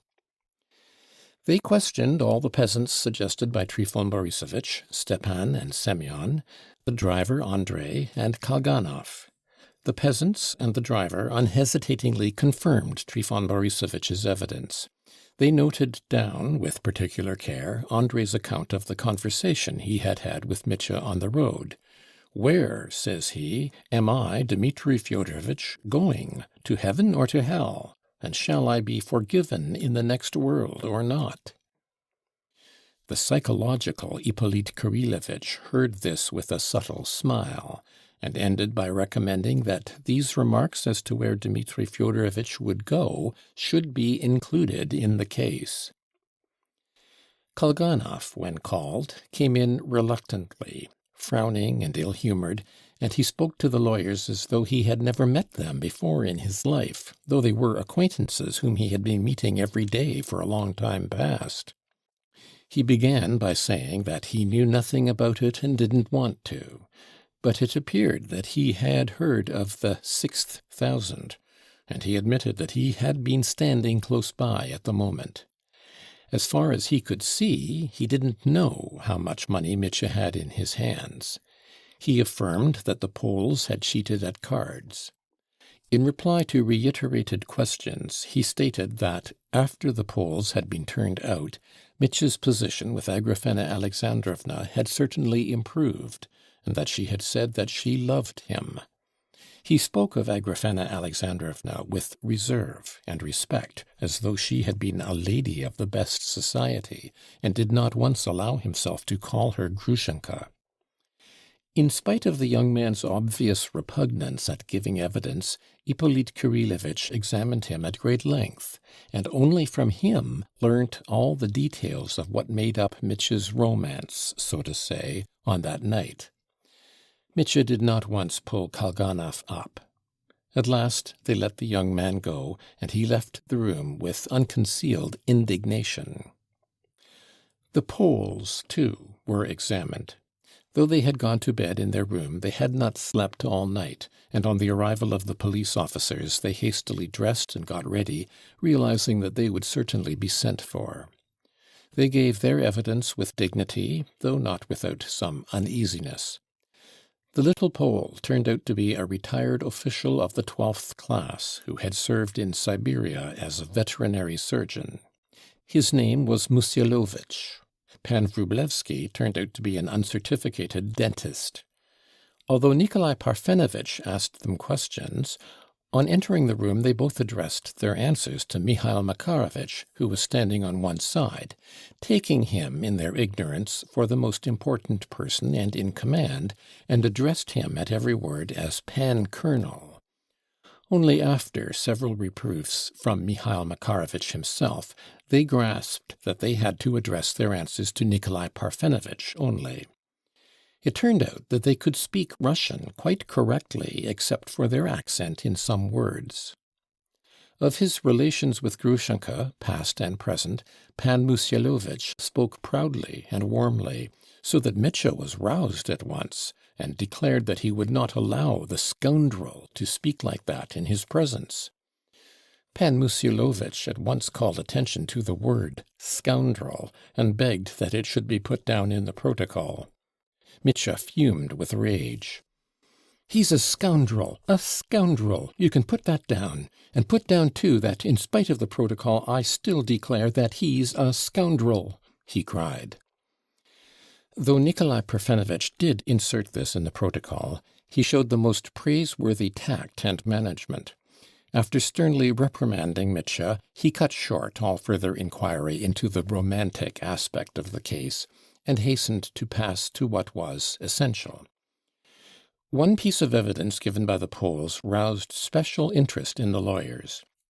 That was how, in that very room, Mitya had tried to buy off Pan Musyalovitch, and had offered him 3,000 rubles to resign his claims, 700 rubles down, and the remaining 2,300 to be paid next day in the town. He had sworn at the time that he had not the whole sum with him at Mokroe, but that his money was in the town. Mitya observed hotly that he had not said that he would be sure to pay him the remainder next day in the town, but Pan Wróblewski confirmed the statement, and Mitya, after thinking for a moment, admitted, frowning, that it must have been as the Pole stated, that he had been excited at the time, and might indeed have said so. The prosecutor positively pounced on this piece of evidence. It seemed to establish for the prosecution, and they did in fact base this deduction on it, that half or a part of the 3,000 that had come into Mitya's hands might really have been left somewhere, hidden in the town, or even perhaps somewhere here in Mokroe. This would explain the circumstance, so baffling for the prosecution, that only 800 rubles were to be found in Mitya's hands. This circumstance had been the one piece of evidence which, insignificant as it was, had hitherto told to some extent in Mitya's favor. Now this one piece of evidence in his favor had broken down. In answer to the prosecutor's inquiry where he would have got the remaining 2,300 rubles, since he himself had denied having more than 1,500, Mitya confidently replied that he had meant to offer the little chap not money, but a formal deed of conveyance of his rights to the village of Tchermashnia, those rights which he had already offered to Samsonov and Madame Holikov. The prosecutor positively smiled at the innocence of this subterfuge. "And you imagine he would have accepted such a deed as a substitute for 2,300 rubles in cash?" "He certainly would have accepted it," Mitya declared warmly. Why, look here, he might have grabbed not 2,000, but 4 or 6 for it. He would have put his lawyers, Poles and Jews, onto the job, and might have got not 3,000, but the whole property out of the old man. The evidence of Pan Musyalovich was, of course, entered in the protocol in the fullest detail. Then they let the Poles go. The incident of the cheating at cards was hardly touched upon. Nikolai Parfenovitch was too well pleased with them as it was, and did not want to worry them with trifles. Moreover, it was nothing but a foolish drunken quarrel over cards. There had been drinking and disorder enough that night, so the 200 roubles remained in the pockets of the Poles. Then old Maximov was summoned. He came in timidly, approached with little steps, looking very disheveled and depressed. He had all this time taken refuge below with Grushenka, sitting dumbly beside her, and now and then he'd begin blubbering over her and wiping his eyes with a blue check handkerchief, as Mihail Makarovitch described afterwards, so that she herself began trying to pacify and comfort him. The old man at once confessed that he had done wrong, that he had borrowed 10 roubles in my poverty from Dmitri Fyodorovitch, and that he was ready to pay it back. To Nikolai Parfenovitch's direct question, had he noticed how much money Dmitri Fyodorovitch held in his hand, as he must have been able to see the sum better than anyone when he took the note from him, Maximov, in the most positive manner, declared that there was 20,000. "Have you ever seen so much as 20,000 before, then?" inquired Nikolai Parfenovitch with a smile. "To be sure I have. Not 20, but 7, when my wife mortgaged my little property. She'd only let me look at it from a distance, boasting of it to me. It was a very thick bundle, all rainbow-coloured notes, and Dmitri Fyodorovitch's were all rainbow-coloured." He was not kept long. At last it was Grushenka's turn.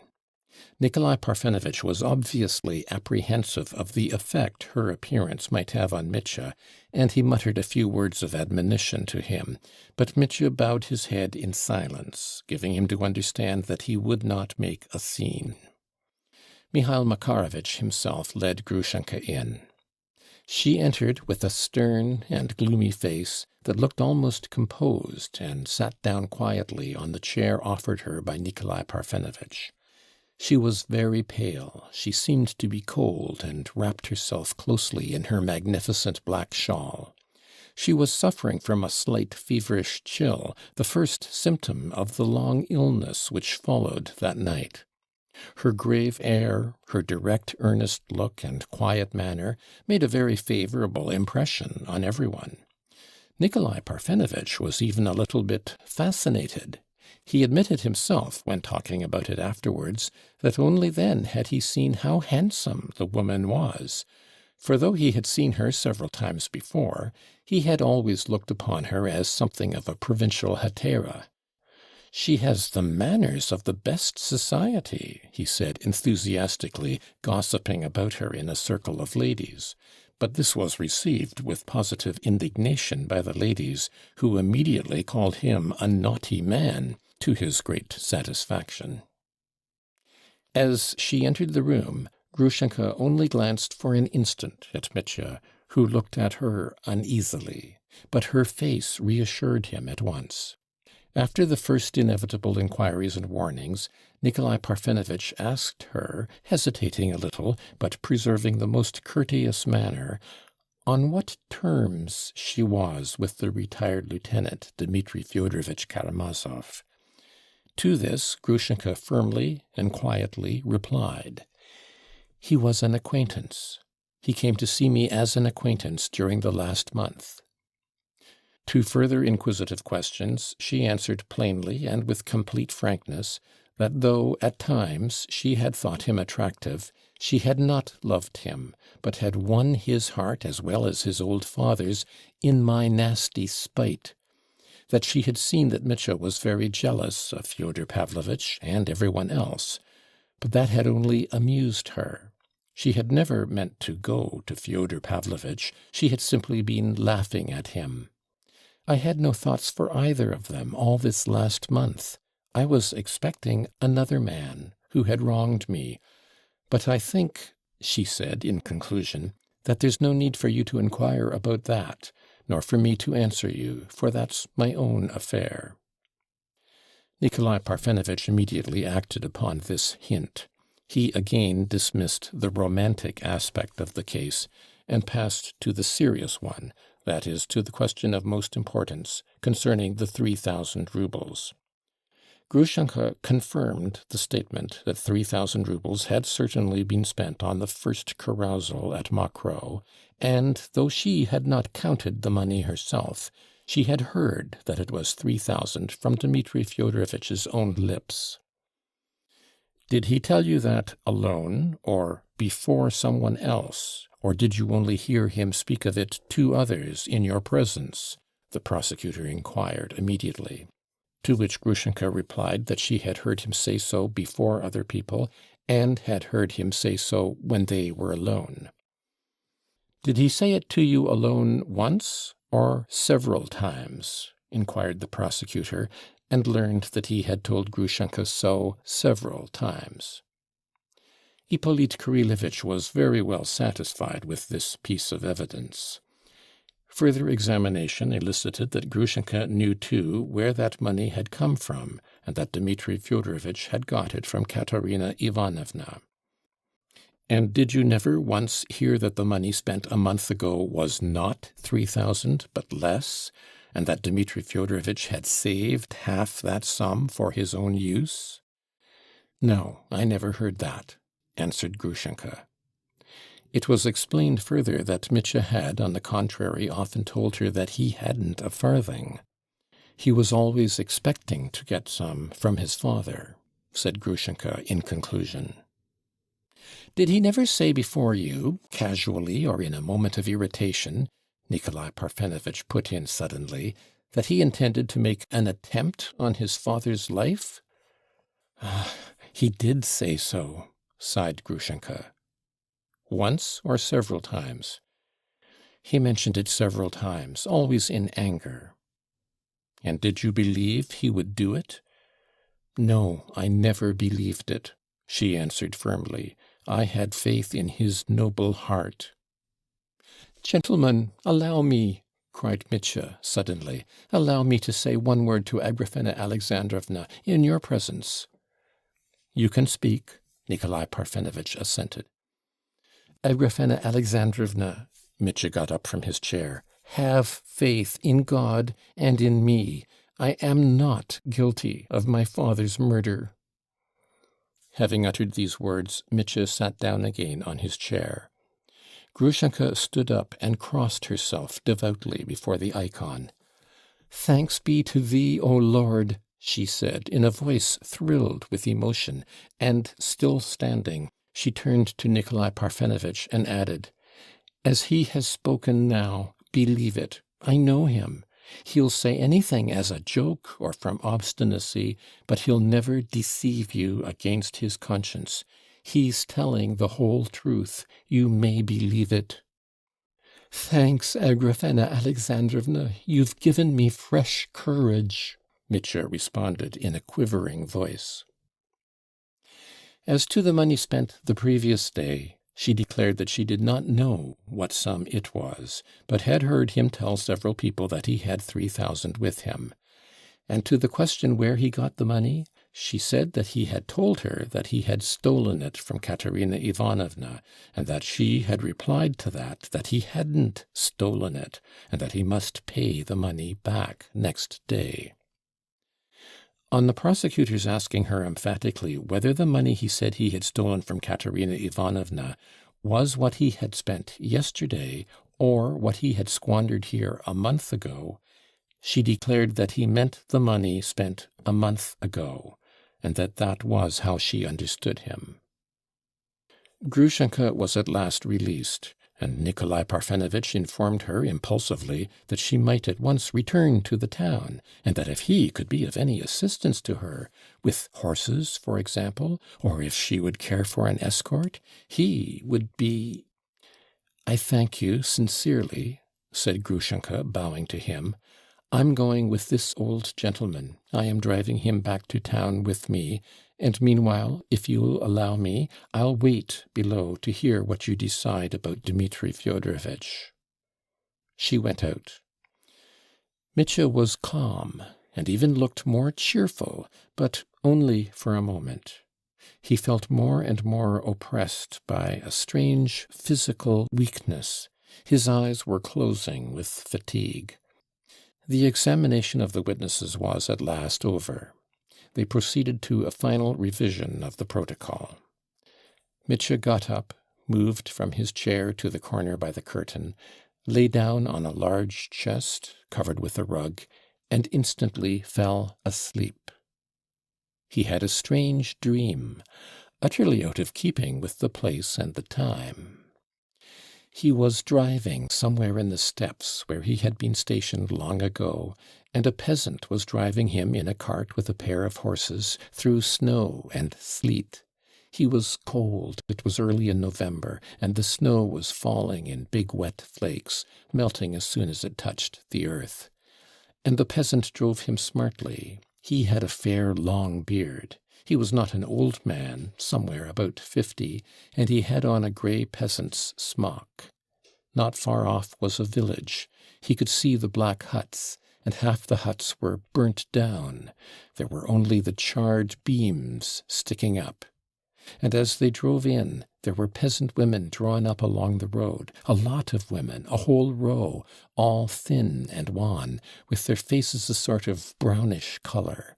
Especially one at the edge, a tall, bony woman, who looked 40 but might have been only 20, with a long, thin face, and in her arms was a little baby crying, and her breasts seemed so dried up that there was not a drop of milk in them, and the child cried and held out its little bare arms, with its little fists blue from cold.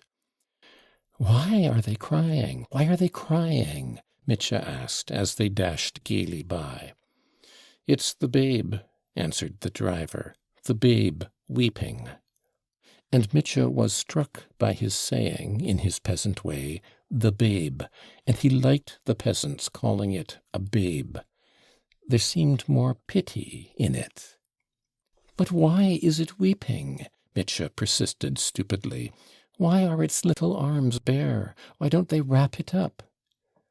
"The babe's cold. Its little clothes are frozen and don't warm it." "But why is it? Why?" Foolish Mitya still persisted. "Why, they're poor people, burnt out. They've no bread. They're begging because they've been burnt out." "No, no." Mitya, as it were, still did not understand. "Tell me, why is it those poor mothers stand there? Why are people poor? Why is the babe poor? Why is the steppe barren? Why don't they hug each other and kiss? Why don't they sing songs of joy? Why are they so dark from black misery? Why don't they feed the babe?" And he felt that, though his questions were unreasonable and senseless, yet he wanted to ask just that, and he had to ask it just in that way. And he felt that a passion of pity, such as he had never known before, was rising in his heart, that he wanted to cry, that he wanted to do something for them all, so that the babe should weep no more, so that the dark-faced, dried-up mother should not weep, that no one should shed tears again from that moment, and he wanted to do it at once, regardless of all obstacles, with all the recklessness of the Karamazovs. "And I'm coming with you. I won't leave you now for the rest of my life. I'm coming with you."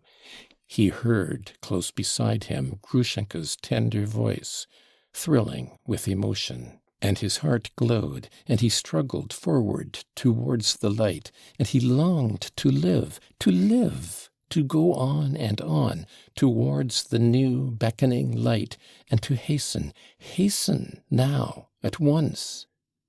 "What? Where?" he exclaimed, opening his eyes, and sitting up on the chest, as though he had revived from a swoon, smiling brightly. Nikolai Parfenovitch was standing over him, suggesting that he should hear the protocol read aloud and sign it. Mitya guessed that he had been asleep an hour or more, but he did not hear Nikolai Parfenovitch.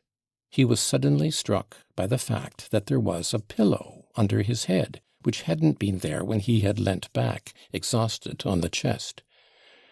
"Who put that pillow under my head? Who was so kind?"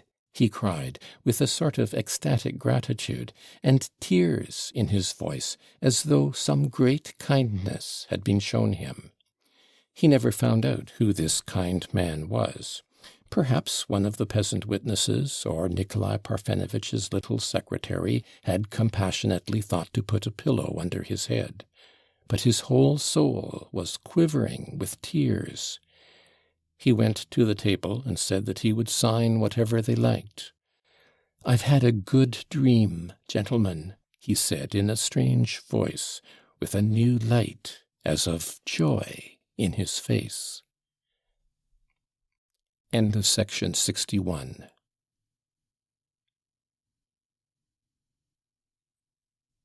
Book 9, Chapter 9. They carry Mitya away. When the protocol had been signed, Nikolai Parfenovitch turned solemnly to the prisoner and read him the committal, setting forth that in such a year, on such a day, in such a place, the investigating lawyer of such and such a district court, having examined so and so, to wit, Mitya, accused of this and of that, all the charges were carefully written out, and having considered that the accused, not pleading guilty to the charges made against him, had brought forward nothing in his defense, while the witnesses, so and so and so and so, and the circumstances, such and such, testify against him, acting in accordance with such and such articles of the statute book, and so on, has ruled that in order to preclude so and so, Mitya, from all means of evading pursuit and judgment, he be detained in such and such a prison, which he hereby notifies to the accused and communicates a copy of this same committal to the deputy prosecutor, and so on and so on. In brief, Mitya was informed that he was, from that moment, a prisoner, and that he would be driven at once to the town and there shut up in a very unpleasant place. Mitya listened attentively and only shrugged his shoulders. "Well, gentlemen, I don't blame you. I'm ready. I understand that there's nothing else for you to do." Nikolai Parfenovitch informed him gently that he would be escorted at once by the rural police officer, Mavriky Mavrikovitch, who happened to be on the spot. "Stay!" Mitya interrupted suddenly, and, impelled by uncontrollable feeling, he pronounced, addressing all in the room, "Gentlemen, we're all cruel, we're all monsters, we all make men weep, and mothers, and babes at the breast, but of all, let it be settled here now, of all, I am the lowest reptile. I've sworn to amend, and every day I've done the same filthy things. I understand now that such men as I need a blow of destiny to catch them as with a noose, and bind them by a force from without. Never, never should I have risen of myself, but the thunderbolt has fallen. I accept the torture of accusation and my public shame. I want to suffer, and by suffering I shall be purified. Perhaps I shall be purified, gentlemen? But listen. For the last time, I am not guilty of my father's blood. I accept my punishment, not because I killed him, but because I meant to kill him, and perhaps I really might have killed him. Still, I mean to fight it out with you. I warn you of that. I'll fight it out with you to the end, and then God will decide. Goodbye, gentlemen. Don't be vexed with me for having shouted at you during the examination. Oh, I was still such a fool then. In another minute I shall be a prisoner, But now, for the last time, as a free man, Dmitri Karamazov offers you his hand. Saying goodbye to you, I say it to all men." His voice quivered, and he stretched out his hand, but Nikolai Parfenovitch, who happened to stand nearest to him, with a sudden, almost nervous movement, hid his hands behind his back.